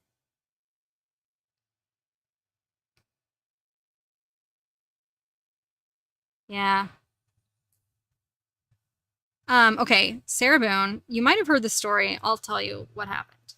So essentially this gal, early 40s, maybe 40 at the time, actually. It's been like 5 years since this crime was committed. Essentially, what happened is that she calls the police and her boyfriend was locked in a suitcase and suffocated. And she claimed that they both got drunk that night and she had no idea what happened. They were playing hide and seek and she fell asleep. That's like what she claimed. Um, as they start to like do this investigating, it ends up coming up that she literally filmed herself watching him die. Like he he is locked, like stuffed, like somehow she had convinced him that it would be a funny prank or something to like climb into the suitcase. She zips it shut, and there's this video on her cell phone that she thought she deleted that she did not delete when she gave it to the police to view. I mean, they could have found it anyway, even if it was deleted. But yeah, literally a video on her cell phone. She's holding it, pointing it at this suitcase that is rattling around, and he's saying, Sarah, please, like, I can't breathe, Sarah. And she goes, like, F you, you ruined my life. I hate everything that you are. Like, just verbally, like, berating him, like, so cruelly. And he's just, like, begging for his life inside of this suitcase. And she just waited until he died, until the next morning to call the police. It's crazy. Like, oh my gosh, it's so heinous. Like, it's just so heinous. And her, like, his whole family, like, didn't like her anyway. They claimed that, like, she had pulled him away from them to where, like there were a lot of issues with their relationship. And, like, they claimed a lot of, like, kind of her as being, like, very manipulative and all this other kind of stuff. So I feel like it's kind of one of those symptoms or situations of, like, a very toxic relationship where she probably, like, was really manipulative and controlling. And he kind of just became very submissive and, like, all of that, you know, that happens, right? Let me fix this. So yeah, that was the evidence. So it feels like it is so clearly murder. Like, it feels like this shouldn't even be a trial. Like, this should not be anything because it just is so obvious that, like, she had malice, she had intent, she filmed it. But this woman will not let anything go. And it has been 5 years of her delaying this trial with all kinds of claims. I think that she genuinely thinks that she's in the right. Like, she is convinced that she will be acquitted. She is convinced. I have watched many hearings with her at this point because there's a few different lawyers, like Lawyer You Know and Emily D. Baker, and a few other people are covering it. Lawyer You Know is covering every single hearing. This woman from jail, she has had 8 different lawyers. 8. Half of them got out of there themselves, said, I cannot work with her. A couple of them, she said, I cannot work with them. And then a couple other ones had conflicts of interest or, like, conflicts of scheduling conflicts. So this woman, just lawyer after lawyer after lawyer. They got one of the, like, the best, like, public defenders in the country, like someone who's had 20 or 30 years of experience. Like, this woman has worked with everybody. Like, they brought in the big guns for Sarah. This woman, after a month, still was like, I can't work with her. So the judge warned Sarah, like, multiple times over all this time that, like, if she couldn't work with a lawyer, eventually she was just not going to have a lawyer because the state wasn't going to continue to pay. This is in Florida. The state wasn't going to continue to pay for her public defenders to keep having to restart the process of learning the case and filing the motions and then setting up a trial date and doing the hearings and then going to trial. Like they can't do that over and over and over again without like moving the trial forward. So they warned, like the judge has been very patient and he warned her, like after this, like this is like your last chance. If this doesn't work out, then like you're done. Like we can't continue to do this. This trial has to just happen. So yeah, the last lawyer, the big gun, came in and immediately was like, nope, I cannot do this. And Sarah actually said that she had an attitude and like all this crazy stuff. Like she really besmirched her character in like the hearing where the lawyer ended up like bowing out. So yeah, Sarah officially, the judge said you are not allowed another lawyer. You're done. So Sarah was literally going to have to defend herself from jail. She was going to have to like, the judge was like, he set up a laptop for her with all of her evidence like scanned in digitally so she could view it and gave her access to a laptop from 8 to 4 every day so that she could like study up. And she immediately starts filing motions. Everything is handwritten. She can't print anything. So every single thing that she does is handwritten.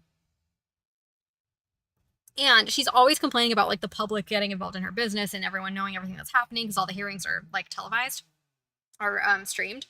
But she like kind of loves the attention too. Like she's always talking about like her fans and her haters. And because she knows that like everyone's going to be looking at anything that she like submits to the judge because they scan it in and then it's public record. She keeps like, she'll like put like really, her letters to the judge are so rude. First of all, like she's has the biggest attitude you've ever read ever in her letters. And then on top of that, she like, in her one of her most recent motions, she literally I will find it for you. I have to find it. It is the funniest thing you've ever seen in your life. She basically like hand drew this very intense ad for a lawyer because she can't use a public defender anymore. The state won't pay for it. So she needs to find a public defender if she's going to have a lawyer. She was really not happy with having to do it herself. She's not having a good time. Sarah Boone, lawyer ad. Let me see. It should pop up. So she hand drew this like very funny advertisement. Here it is. For a lawyer. It is this is how all of her stuff that she submits is. It is so crazy. So yeah, so apparently someone responded to the ad. There's a couple lawyers now, 2 lawyers who have agreed to work with her pro bono. And so now they're filing all the motions again to push the trial back again. It was supposed to happen in October, so now I don't know when it's gonna happen again. But it's been 5 freaking years. So this is the ad that she hand drew. Oops. Let me find it. That she hand drew it to send out. Inmate seeking attorney. Looking for a prosperous challenge? Ready for your close-up on national television? Are you zealous with the side of keen? Show the world who you are with your star original creativity, star extraordinary expertise, star confident ingenuity. Qualifications must include being trustworthy, honest, passion-driven, open-minded, exceptional problem-solving skills, client inclusion at all times, team orientation, collaboration, extreme efficiency in listening, communicating, understanding, dedication to success, possessing a winning mindset, capability of excellence in representation, committed to maintaining faith in the client and case with the ability to think differently, overcome all circumstances. Epic opportunity awaits. Sarah Boone, and then her inmate number, Orange County Corrections Department. Invest in the oppressed. Believe. Crazy. So I guess she found somebody. So that's what's like the latest. She last month she no longer had a lawyer and she was gonna have to do this herself, and she had a few more hearings and kept filing motions to delay, saying that she couldn't prepare in time, all this stuff, even though she's had years to prepare. Really, not like she hasn't seen the evidence before all the times that she's talked with attorneys. So anyway, yeah, now she's got pro bono coverage or representation from some random lawyers that took her up on that ad. So yeah, she does have popular girl handwriting. She is like, if you can look up the Sarah Boone, like all of her hearings, you can see immediately she has the biggest attitude you've ever heard. That judge has the patience of a saint. I don't know how he has not told her off yet. Like, he is so patient with her, but she is a piece of work. And then like you look at the actual facts of the case, like this should have been pled out. Like, she should have accepted a plea deal a long time ago. There's no way that this is going to go in her favor. at all, and it's been long enough that everyone knows who she is. Like, it's gonna be hard to even find local jurors who don't already know her story and are biased against her because it's been in the news for so many years at this point. It's just crazy. Like, that is like an ongoing trial that I cannot wait till it actually gets tried. I think that the judge is not letting them push it back. I think because that's what he said, is like, no matter what, we're not pushing this back anymore. You're just gonna have to deal with it. So I think that it's the same with her new attorneys. I know they keep filing motions about it, but we'll see. That one's coming up. That one's gonna be great. I can't wait. I mean, I feel the sad thing is that obviously the victim is like getting buried in all of this news about her. Like, it really is all about her, obviously. She's convinced. She's convinced she's gonna walk away. But yeah, nutty. There's also the ones from the Idaho murders that happened a few years ago. Brian Kroberger, that trial is coming up. They keep pushing it back because of stupid stuff also there. And there's the Karen Read trial is the craziest story too. Have you guys heard of Karen Read? Karen Read that one's a crazy story too. Mostly just because there's so much mystery surrounding it. That one, this is the one where there was a hung jury, and so now they're trying to figure out like if they're gonna go back and do something else. They were gonna retry it, but like we don't know for sure. I'm gonna put the music back on. I just realized it was off. Who knows how long it's been off? I don't know. But yeah, tell me if you've heard of Karen Read, because Karen Read is really crazy too. I've been loving following that one. Just because you don't see a hung jury very often, like that's so rare. And this one deals with a lot of police corruption too. Let's see. 10. Let me just make sure I'm not overdoing it. 1, 2, 3. 1, 2, 3, 4, 5, 6, 7, 8, 9, 10. Yeah, okay. The Karen Read is in Boston. Basically what happens is that Karen Read wakes up and cannot find her boyfriend. He never came home. So she goes out searching. They find his body half buried in snow outside of his friend's house. It appears that he might have been hit by a car. And then it turns out that he might have been hit by Karen Read in the car. And so that's what ends up going to trial is Karen Read is on trial for manslaughter, for manslaughter. I can't remember. I think that there's both manslaughter and murder charges in play because, you know, depending on how you view the evidence. So this guy is a police officer, first of all. So he has a lot of police officer friends. He is, like, by all accounts, a really, really good dude who, like, his sister died and he took on her kids and, like, you know, serves the community. Like, by all accounts, a wonderful man. And they had been having some issues, like some fights and stuff. So that didn't look good for her. 2, 3, 4, 5, 6. So basically, they found evidence that looked like a car crash. Except the thing is that when you actually look at how they gather the evidence, all of it is super freaking shady. Like, for instance, they took her car, like they impounded it and like dusted it and all that kind of stuff. But the thing is that when they took her car, like the police took her car, they put it in a room with no cameras for like hours. Like hours. They were alone with her car. And there was no evidence of no chain of command, no chain of custody, anything on her car. So like who knows what they could have done to plant evidence or like change evidence in or on her car. She had a broken taillight on her car, for instance. And after they got his body, hours, like they combed the area, obviously, for any evidence at the time that they collected his body. And then, like, literally, I think it was the next day or like later, like hours later, they come back and then they found a piece of her taillight right there where his body was. They didn't find it like when they were first looking, when they first combed it with forensics. Like, there's a lot of stuff like that is super weird. And then on top of that, essentially, he had gone to this guy's house and there looks like there may have been some kind of argument or something. And immediately after like this case got opened and like this started to be a thing, basically they, like, the people who lived in the house that he had gotten dropped off at, that he never made it inside to, in front of where he died, in January in Boston. Basically, like, the people who lived there, who were also, it was a police officer also, and his family that lived there, they moved, like, across the country. Right after that, they had no plans to move before, they moved. And before they moved, they redid the entire basement where everyone was hanging out that night, where Karen Read dropped off her boyfriend to hang out too, when she went home. She'll openly say, like, she was a little buzzed, like she shouldn't have been driving. She had a couple drinks, and she had dropped him off, and they had been in an argument earlier that day, and so there were like some nasty text messages. But yeah, so basically it's just like, there's a big mystery. There's like so much shady shit happening with the cops. Like, a lot of evidence did not have a clear chain of custody, was discovered way late, and just fit way too well. And then on top of that, like, once the autopsy happened, the coroner said very clearly, like, these are not car hitting someone injuries. Like, he had no injuries at all on his legs, like where your car hits you. She had like a Suburban, like it's not a huge car, or a sedan. I mean, not a Suburban.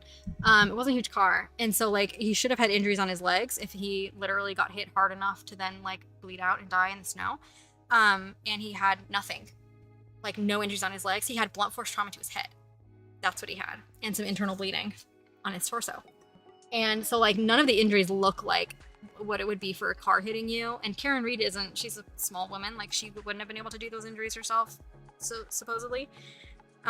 So yeah, there's like this huge, and also the guy's name's Trooper Proctor. He has been very involved with like several high profile cases in the Boston area, and he has now been fired. Like he was discovered to have had like some really nasty text messages and stuff, like sharing personal stuff from her phone when they were like examining her phone. He had like taken personal stuff from her phone and was like sharing it around, laughing about her illnesses, like really like gross stuff, where he was just like clearly not respecting anything of like privacy, treating evidence with any kind of respect, like really shady on that front too. And like several people in that whole AG office were like involved in like this text exchange. So Trooper Proctor has now he's gone, and they're trying to figure out what to do with all of his other cases. So yeah, the jury, the crazy thing that happened is that the jury, it was a hung jury, supposedly.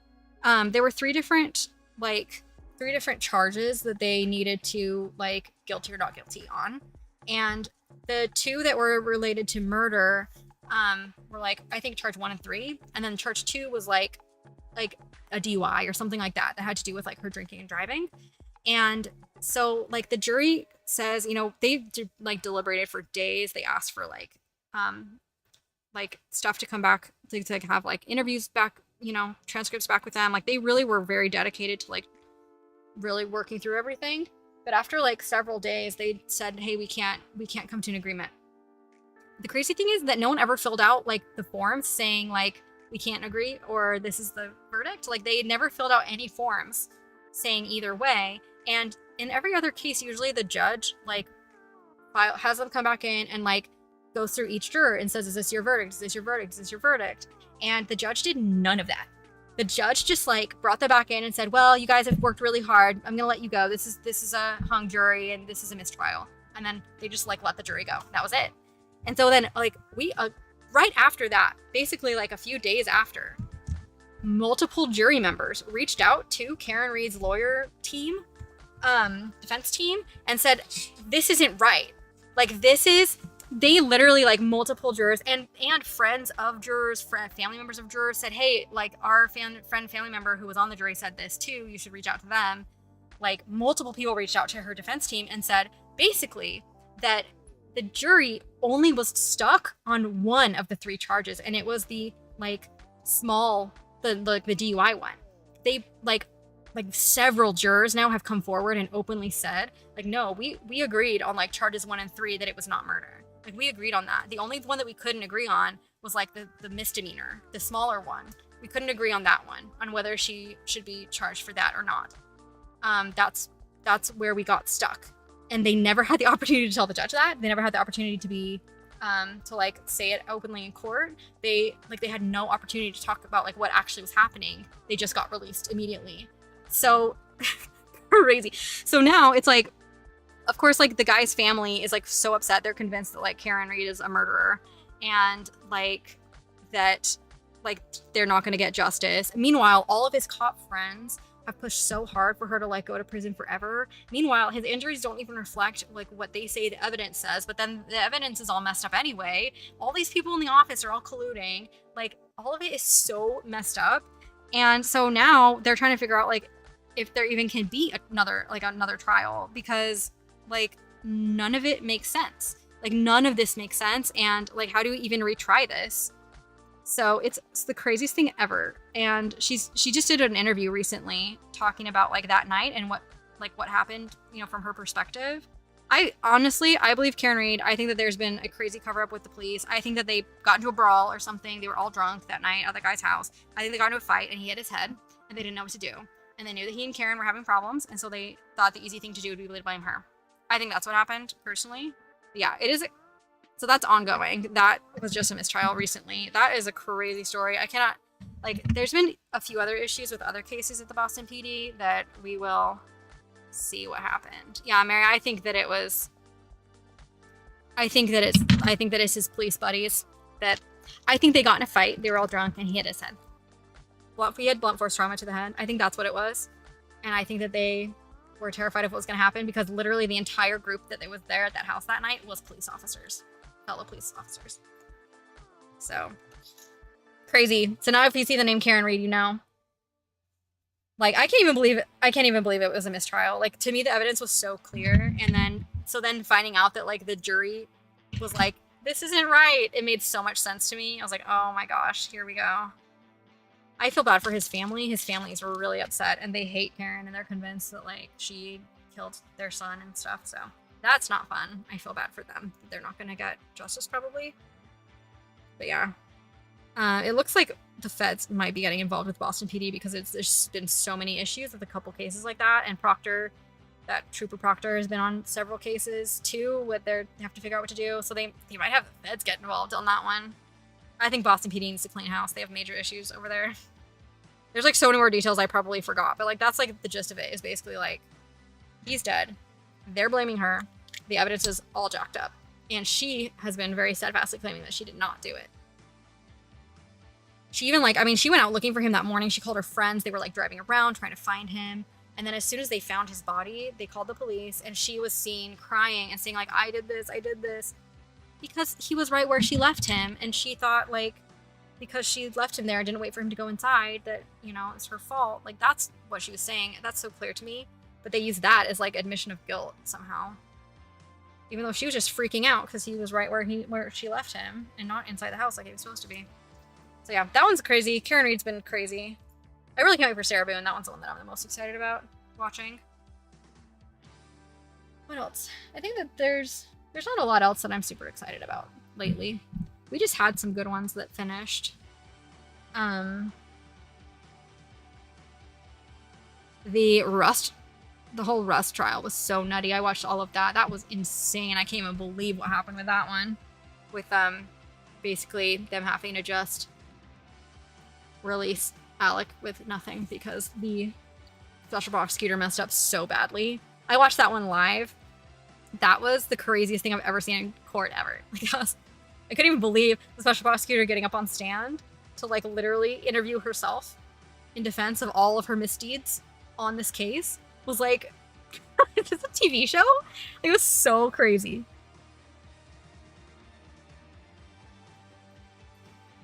Yeah, I love trials. I'm a big fan. Someone else just ordered. Guys, I'm getting so many orders. This is great. 2 items. Let's look. 2 more needle cases. People love these needle cases so much. Yeah, Donica, I'm betting that they just won't ever actually retry her. I can't imagine that they could retry her with any kind of fairness at this point. They can't even interview Trooper Proctor, who is the lead investigator on the case. They can't even put him on the stand anymore because of all the stuff that he did. So it's like, it's not looking good for the prosecution. I don't think she deserves to be in jail anyway. I really don't think that she's guilty. I think they planted that evidence of her tail light in the sand. Or in the snow. And I don't think that she should be in jail.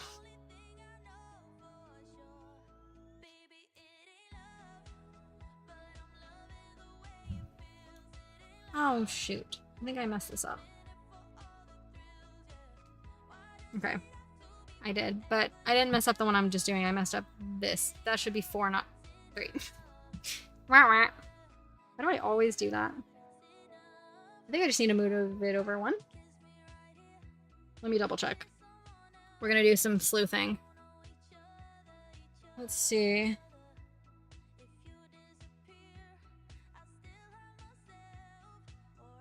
Two. Yeah. Okay. I just was off by 1. Thank goodness. I think I'm still correct on the rest of it. Yeah, I just missed 1 stitch. We're good, guys. I don't have to take out a whole bunch or move a whole bunch over. If this wasn't a sample, I wouldn't care, but I have to make it look right. Yeah, that one was... Karen Reed was a surprise. The rest trial was so crazy. The other one I really, really enjoyed was Gwyneth Paltrow. If you like watching trials and you haven't watched the Gwyneth Paltrow trial, so... That one was just like so rich people problems. It was so funny. Like, I just was dying the whole time. Like, Gwyneth Paltrow in her like posh little cream colored outfits, and this old guy who skis a lot, who like is claiming that she injured him so badly while skiing. Oh my gosh, the whole thing was just hilarious. And he ended up getting like absolutely obliterated because I don't think that she was liable for any of his issues. He was claiming crazy stuff. I don't think she's liable for it personally. It was freaking hilarious. That whole trial was so kooky. And Gwyneth actually killed it in her examination and cross-examination. Like, she did a really good job. I was proud of her. I think she's a nutta a little bit with her whole goop thing is like, I think it's silly. She's a little kooky, but I thought her on trial was fascinating. That was right after the, Debbie Heard. That one was like 2022. I think 2022. Yeah. There's a few other ones I watched last year that I can't remember. I just remember the current ones because I keep up on all the ones that are current and then I forget all the other ones.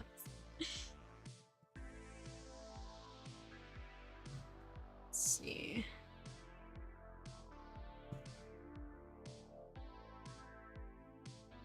Okay, back to where we were.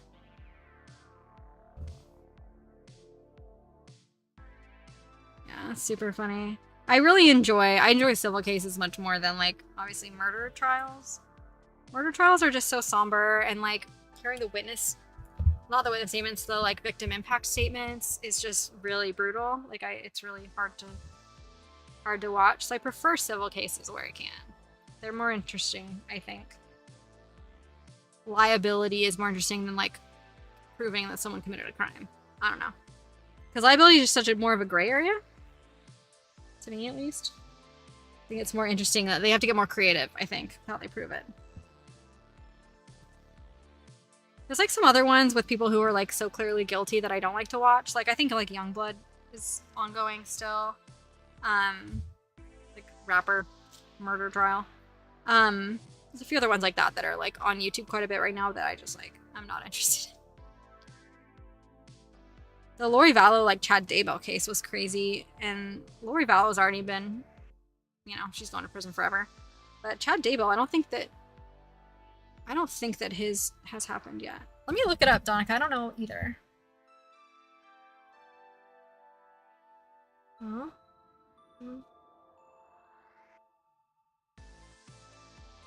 Let's see. I'm glad he's staying in jail. That made me happy. He deserves to be there. So good. He's on suicide watch as of 12 hours ago. Remain in infamous New York jail. I watched the video in the hotel hallway. That video is horrifying. So horrifying. I'm not seeing if it will be.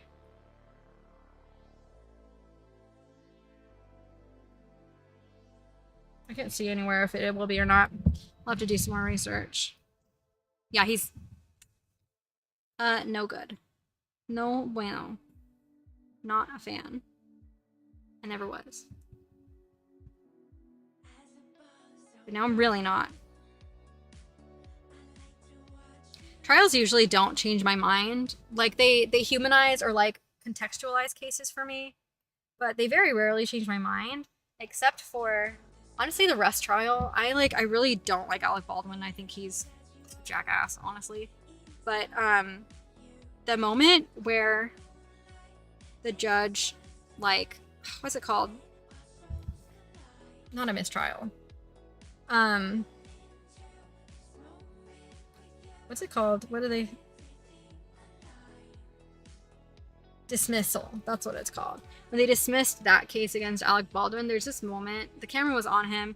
You know, we went through this whole day and things got wackier and wackier and wackier. Like, it just devolved. Like, at the start of the day, basically, if you didn't watch it, the defense team for Alec Baldwin, it had been a couple days already of witness testimony, people from the police department, and like nothing really crazy, just like going over evidence and like establishing where evidence comes from and like what it means. And then the morning that it ended up getting dismissed, the morning started with like everyone in the court and the defense team for Alec Baldwin saying, guys, like what the heck is going on? We just found out about this new evidence that we didn't even know existed. And that's how it started, with like them saying, why didn't we get this when we were supposed to get it? We have no opportunity to test this now. Like, this is not right, which I agree with. It wasn't right.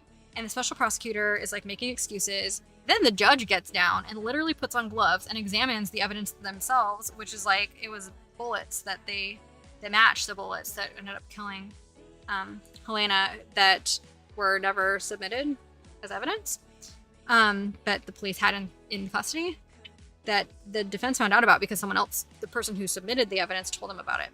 So basically, yeah, like they come in, they're mad. I get it. Like, procedurally, not good. The judge gets down and starts examining the evidence herself. Then she gets up and starts to talk to the special prosecutor, starts to like cross-examine basically the special prosecutor, trying to get her to explain, well, what the heck's going on. In the midst of that, the other special prosecutor that was assigned to that case quite literally leaves.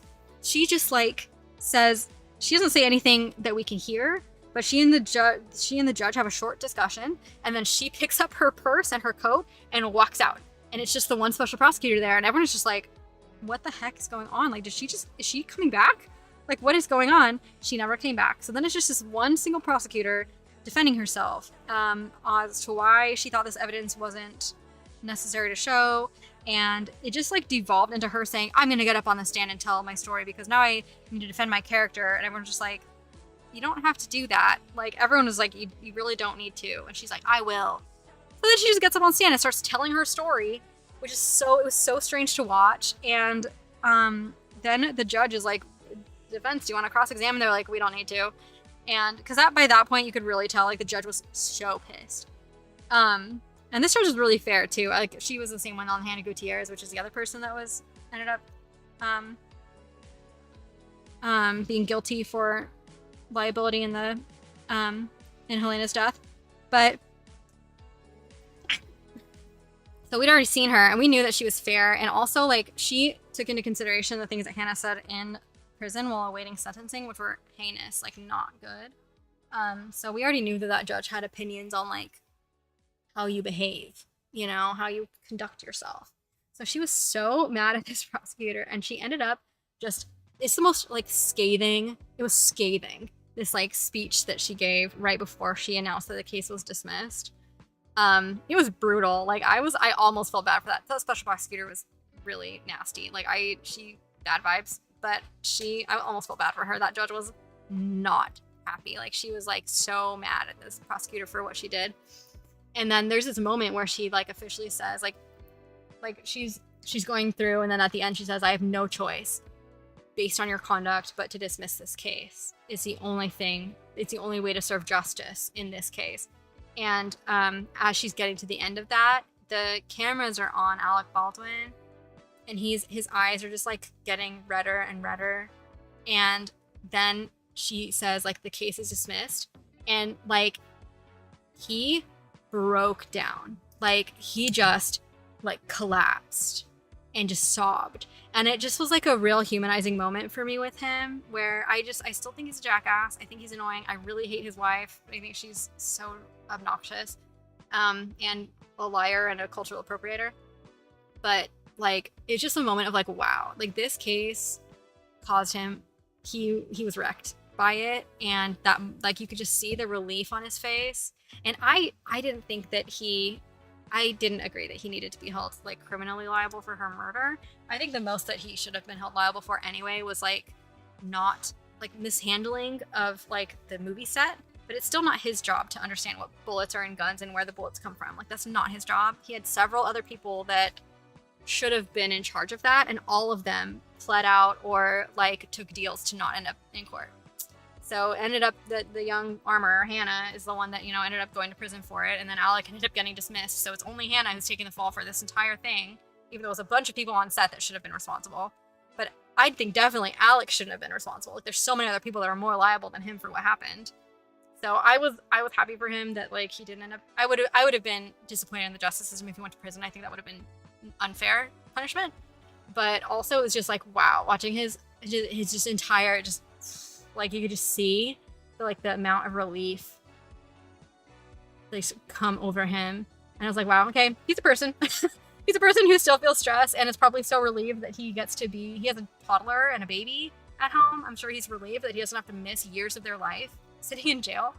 Yeah, it was crazy. It was the craziest day I've ever seen in court. It's totally worth going back and watching. I think Emily D. Baker is a good stream to watch for the Rust trial. She should have like a playlist or something because she was live every day of that. But just watch the last day, if anything. It is, and Emily D. Baker's so good at like explaining like the system and how it works and whatever else. I really like her takes on stuff. I think she's really fair. And she isn't sensationalizing anything. Like she really likes to wait until things are decided. But yeah, she's a good one to watch for that. It's totally worth watching the last day. Just like speed through it. It's that shit. It's so crazy. I think that's my favorite court day in recent memory. Death Be Heard was so nutty too, but that one was just so long. It was so long, and like everyone's testimonies were so long. And it was so crazy that both of them got up and told absolutely opposite stories where neither story could be true. Crazy. Donica, have a good night. Love chatting with you. Thanks for letting me talk your ear off about the criminal justice system. Have a good one. We'll see you next week. 2, 3, 4, 5, 6, 7, 8.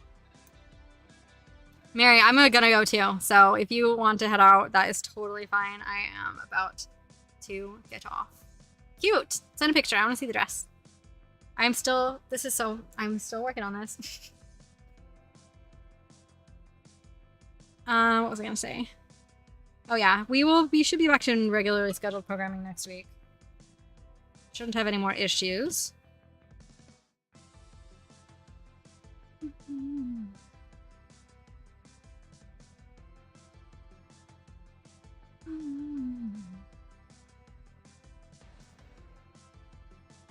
I think I will be working on this all weekend. I just need to get it done. So I'll be here. I'm almost tempted to do another stream just because I love working on it with people. I know I work way slower, but I like working on it with people so much more than working on it alone.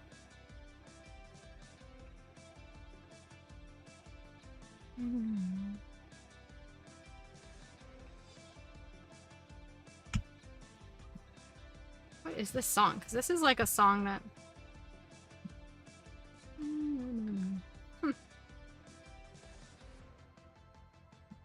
This song I feel like is all over vlogs and stuff. Like I didn't know it was like I didn't know it was a royalty-free song.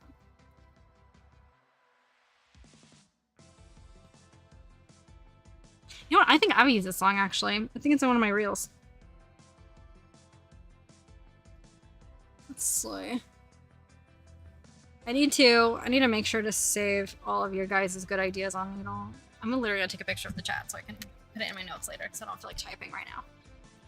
Let's see. Let's see.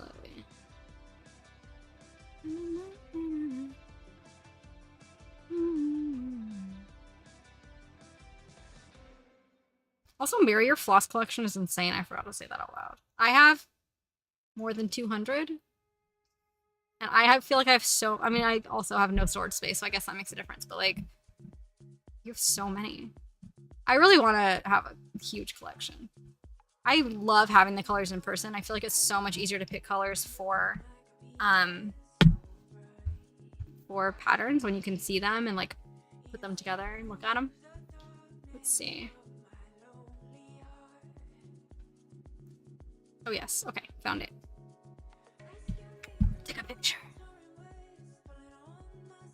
Since iPhone now, you can quite literally just like highlight text and copy and paste it. It's so easy. Mary, I understand. I feel like once you start collecting, you just like, you need all of them. Like you just need every single one. I won't be satisfied until I have all, however many, 500 and something. I've pre-prepped all of my bobbins to be ready, which I finally switched to, by the way.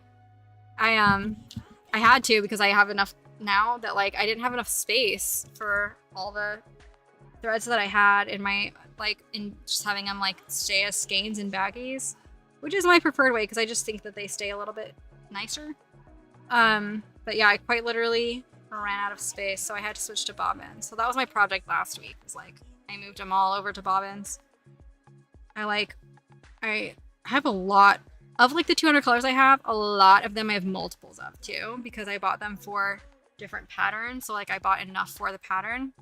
So I have a lot of multiples, and then like I actually probably have enough skeins, like individual skeins, I probably have enough to cover all the colors. It's just I have so many repeats. So I don't actually have that much more space.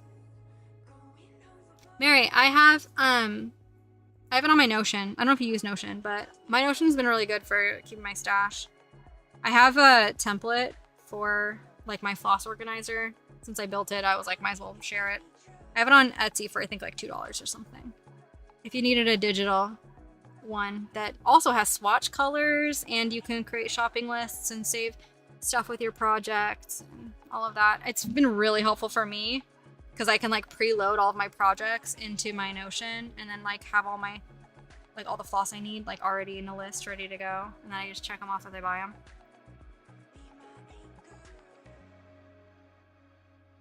I love it. Girl.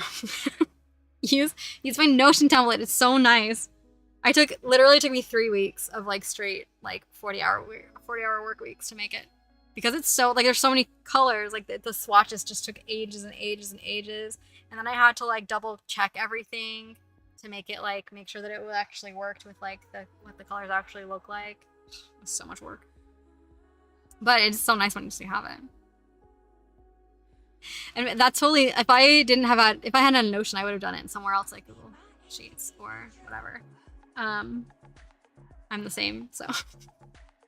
I just like, I think it's my ADHD brain. Like if I don't see it, I forget that it's there. And that's one reason I also have so many duplicates, because I forget that I've already bought them. So I really needed something digital where I could like see it all in one place.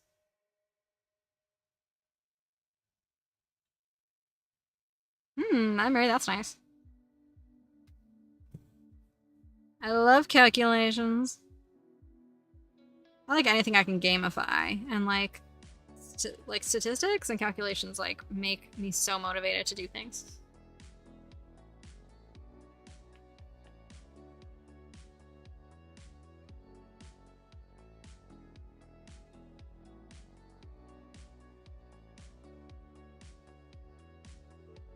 I love it. I am really proud of my new system. I got these really nice like flat bins, so like each color can be in order on their little bobbins. And I just got like the DMC little stickers.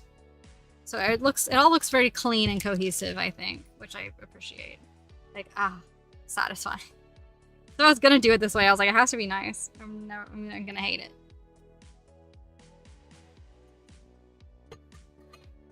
I keep going back and forth on if I want to load up more than one skein on each bobbin, but I think I'm strictly going to be one skein per bobbin, just because then it's easier to track my stash, I think. Yeah, it took me a while to figure out the method. I think like later bobbins look a lot neater than like earlier ones. As I kind of figured it out. But I also had to do so many at once that I got lazy for sure. I was just like, I need to get this done. When I was doing it last week. It's probably another reason I messed up my back. So I was just sitting around winding things, putting it all in order. It was like hours of work. But I do love that. That's the kind of stuff I just do for fun. I love organizing, and I don't, since we live in the van, I don't have enough to organize. You know what I mean? Like, I just don't have, I don't have things to do. I don't want to reorganize my closet again. So any new project I can take on like that, I love. Okay, let's see. I'm gonna go until maybe 9:15 my time, and then I will get off. Because we are still sitting in our local beach park, which closes at 10. So I like to try to get going before then. We're not doing fast food tonight. I'm not going to McDonald's. Since we got pizza. So it's a weird night where I'm not actually starving. Because I already had 3 slices of pizza earlier. I really want to go surfing tomorrow. I'm going to see what's the forecast. I'm learning how to read the forecast, which is crazy. I'm so sorry, Mary. I love it. Wow. Cardiff Reef's looking good.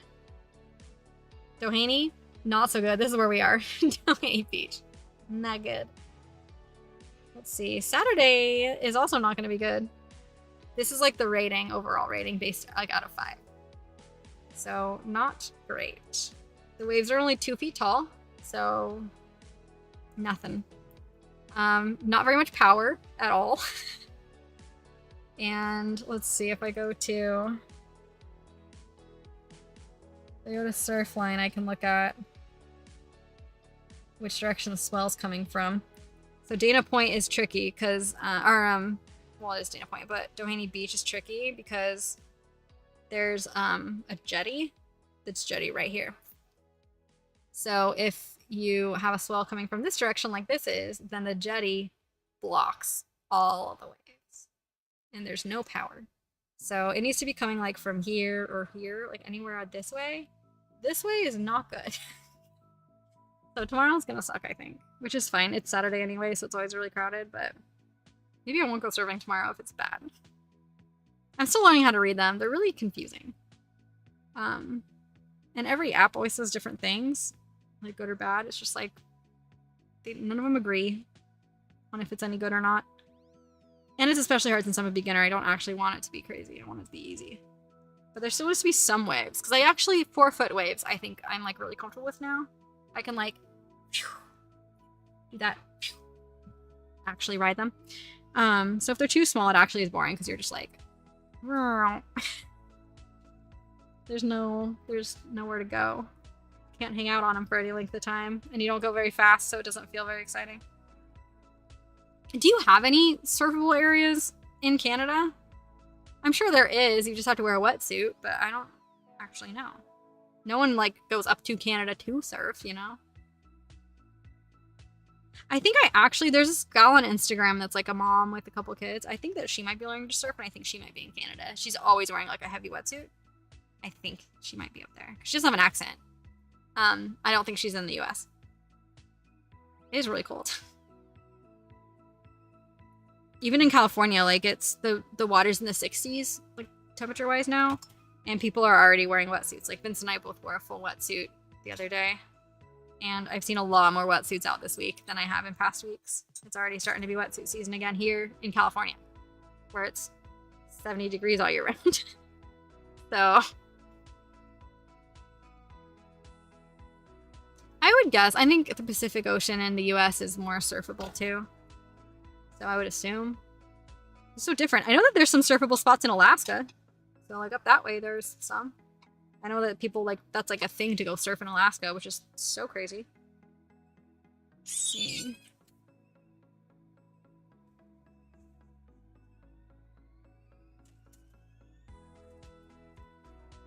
Nine, 10, 11, 12, 13, 14.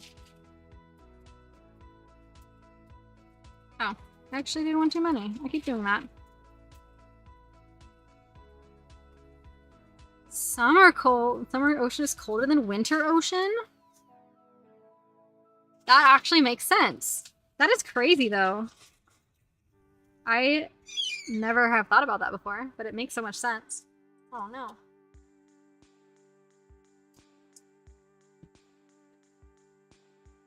That's fascinating.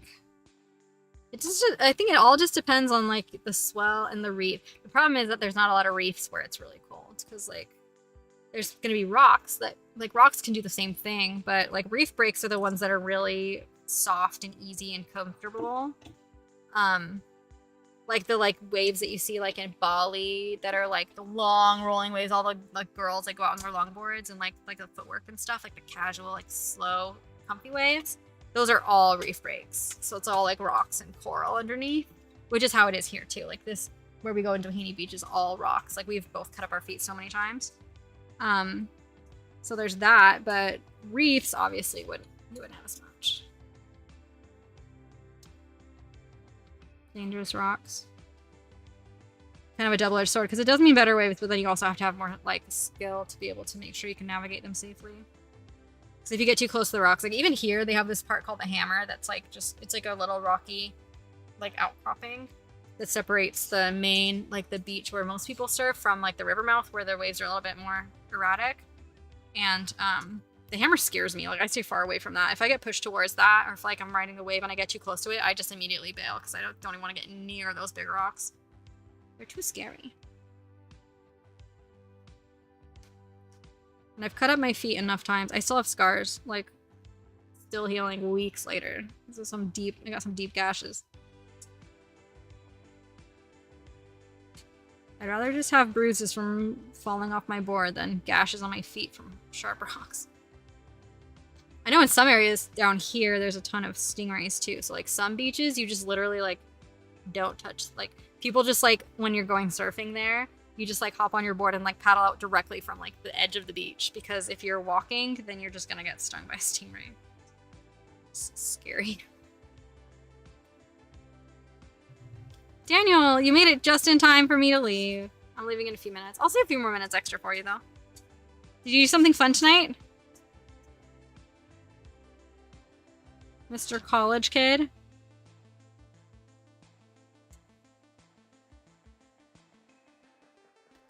Finish this side. Stranger Things. That's fun. That's kind of like a show of your childhood, isn't it? Because that's been a lot of your teen years. It's fun that, like, you just have such different ones than I do. From different eras of media. I don't know. Is it nostalgic for you? Maybe it's not.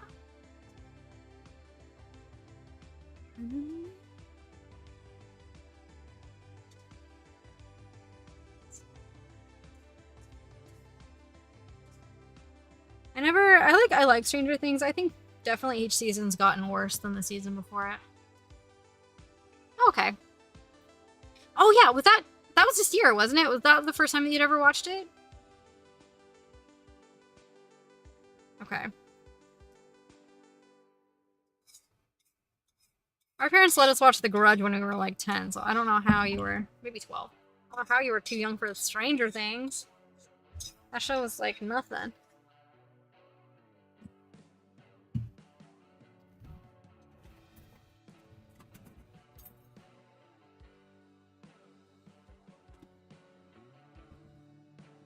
It is a good show for spooky season, though.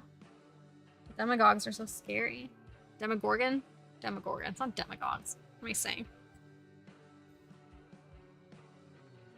Too strict, I think, Daniel. Have some fun. Have some fun. Life is short. The demagogues do. What am I even saying? I don't know. It's late. I just finished a show that I loved so much. I can't believe I hadn't heard of it before. It's called Black Sails. It's on Netflix. It's amazing. It's such a good show. If you like pirates and like period pieces, period story, really loved it. It's from Stars, I think. So it's like, it's I'd say it's R-rated, but man, it was so freaking good. And it's only 4 seasons, and it like fully finishes. So it's nice because you get some good closure at the end. Oh, I messed that up.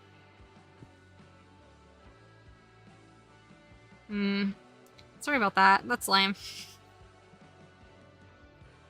I don't really, my mom hates swearing. I just can't bring myself to care about swearing. I don't really get why it's so offensive. Other things for sure, but swearing?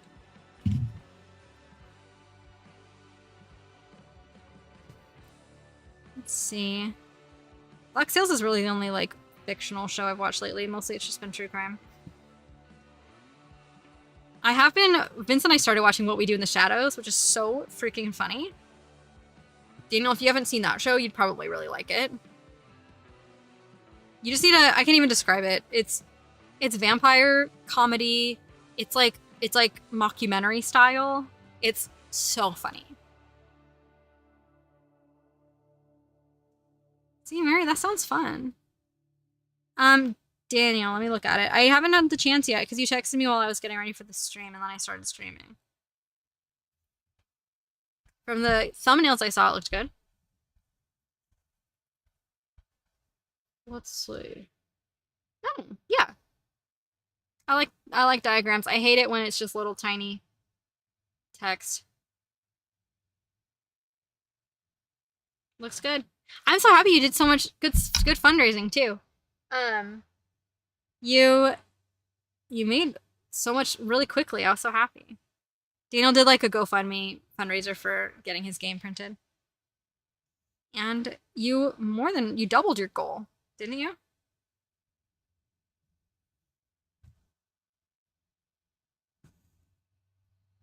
So fun.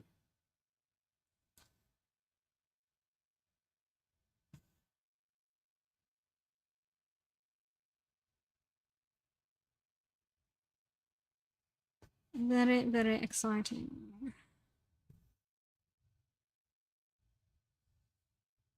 That's awesome. I can't wait. Are you gonna bring it? Will you bring it? Or I don't know how long it takes to print. Will you have it by Christmas? Because I want to see it in person when we're there.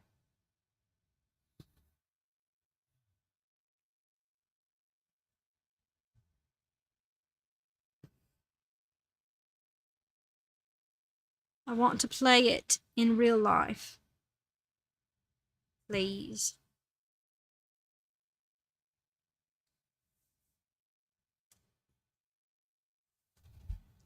Sweet.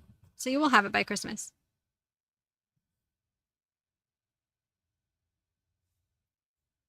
I assumed. I guess 3 months is a long print time, but you never know.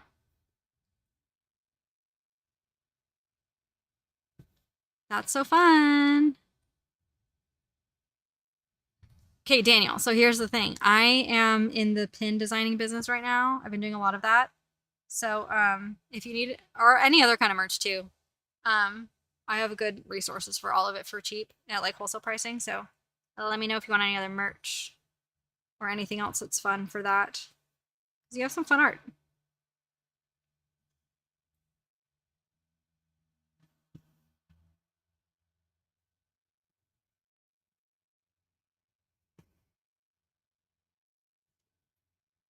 That could be very fun, I think. Let's see.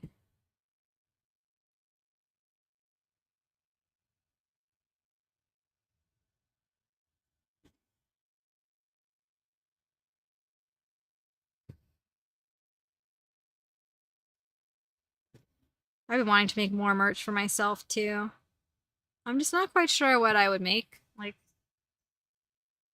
there's stuff that I would want to wear just for myself, but I don't know if other people would want it. So I haven't bothered. Maybe I should.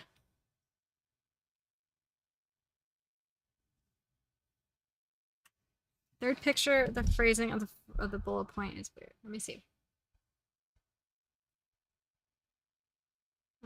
Like the starting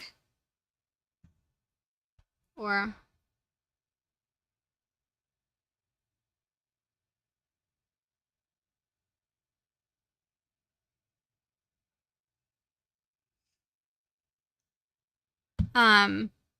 let me know if it's the starting one. Yeah. If there's multiple decks, I would say shuffle the decks all together. Like make sure it's clear that they need to be shuffled together. And instead of making two piles, you could also say split into two piles or separate into two piles. That would make it a little bit more clear.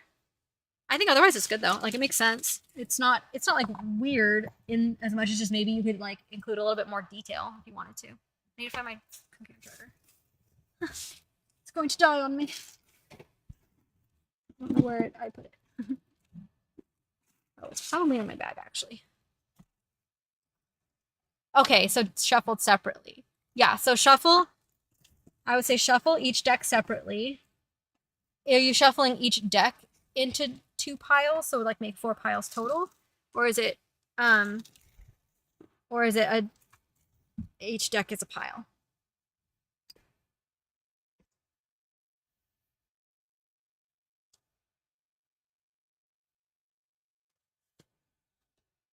Oh, both decks in place. Okay, yeah. So shuffle each deck separately and place in a pile or place in 2 separate piles. Something like that. Just I could say add the word separately to make it clear.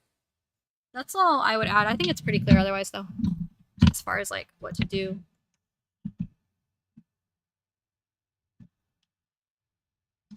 Yeah, good question, Mary, because that would make a difference in how the piles are done. Okay. Power.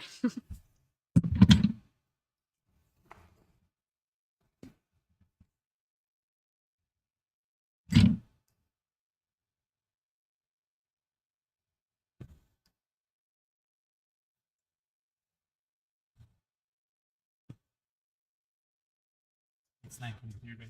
Yeah, I know. I'll stop in a few more minutes. If you want to start getting ready, you can. And I will hop to it when I'm done. Yeah, I would say shuffle each deck and place them in 2 separate piles. Shuffle each deck and place them in 2 separate piles on the table or wherever on your playing surface.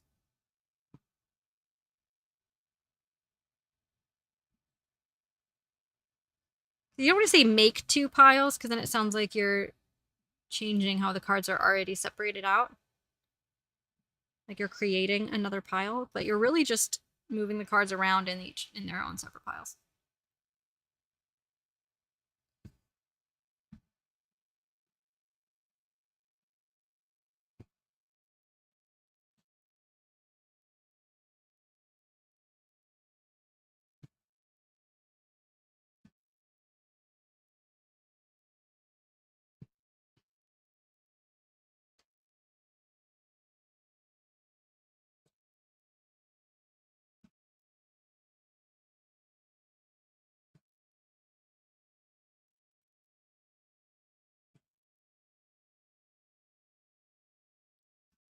That's all I think.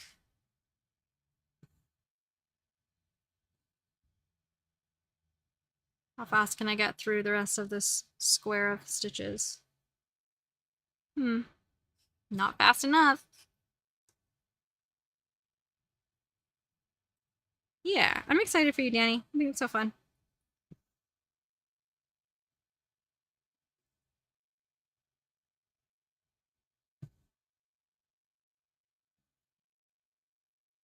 Daniel, did you know that Vincent's doing streams with Dawson and some of our other friends for learning French?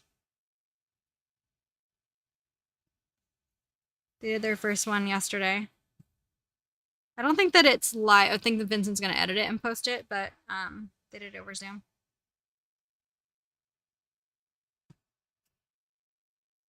So if you want to learn French too, you can watch along.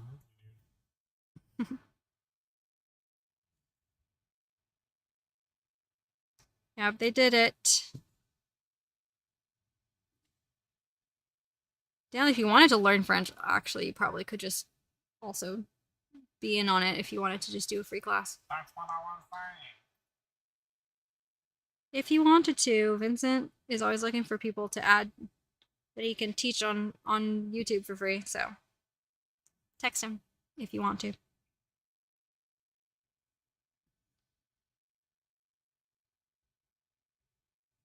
On Thursday nights.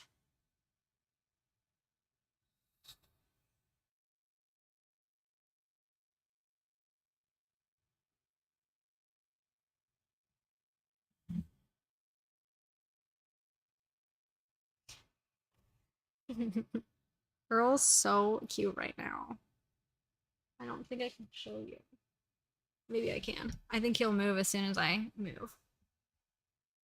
No, he's good. He's not asleep. His little tail's moving. He just has his little paw like this over his little eyes. I know. That's why we didn't ask you in the first place, because I figured you were busy. Dawson has a little lighter schedule from just being a senior.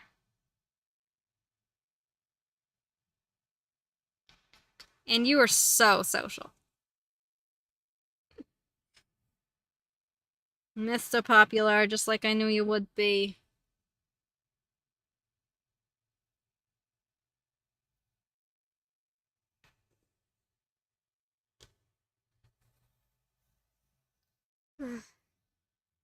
Yeah, why does this always feel...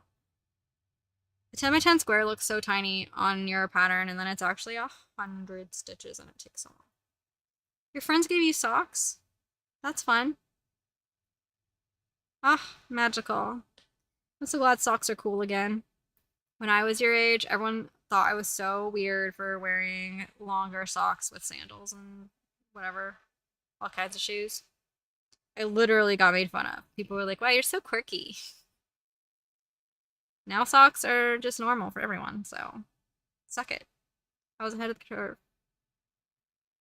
Knee socks are what in 3rd grade, I wore rainbow print knee-high socks first day of school. I got them from a children's place, and I was so excited about them. And then everyone made fun of me, and I never wore knee socks again.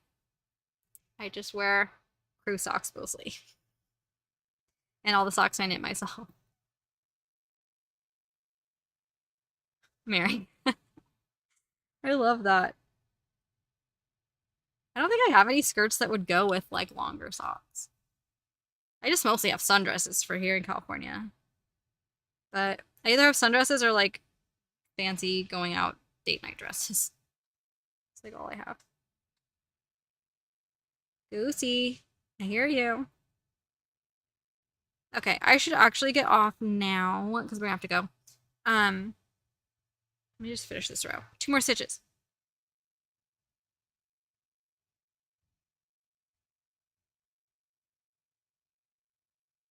That's so fun. Mary, I love that you sew. I think I was a little like religious traumatized from wearing dresses and skirts every single Sunday that it just had like such a religious attachment for me.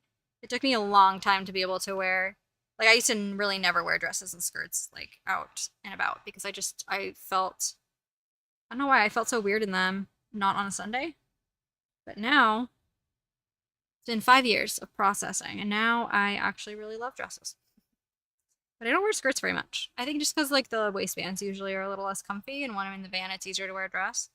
But I do like dress like things now the more than I used to. Okay, we are going to head out, so I'm going to get off. Thanks so much for hanging out. I love chatting with everybody. Thanks for stopping by, Daniel, right at the end there. I'm glad you had fun watching Stranger Things. Thanks so much, Mary. You're always such good conversation. Get some good sleep. I will see you all next week. And thanks so much for hanging out. I think I already said that, but I'm saying it again. Okay, bye.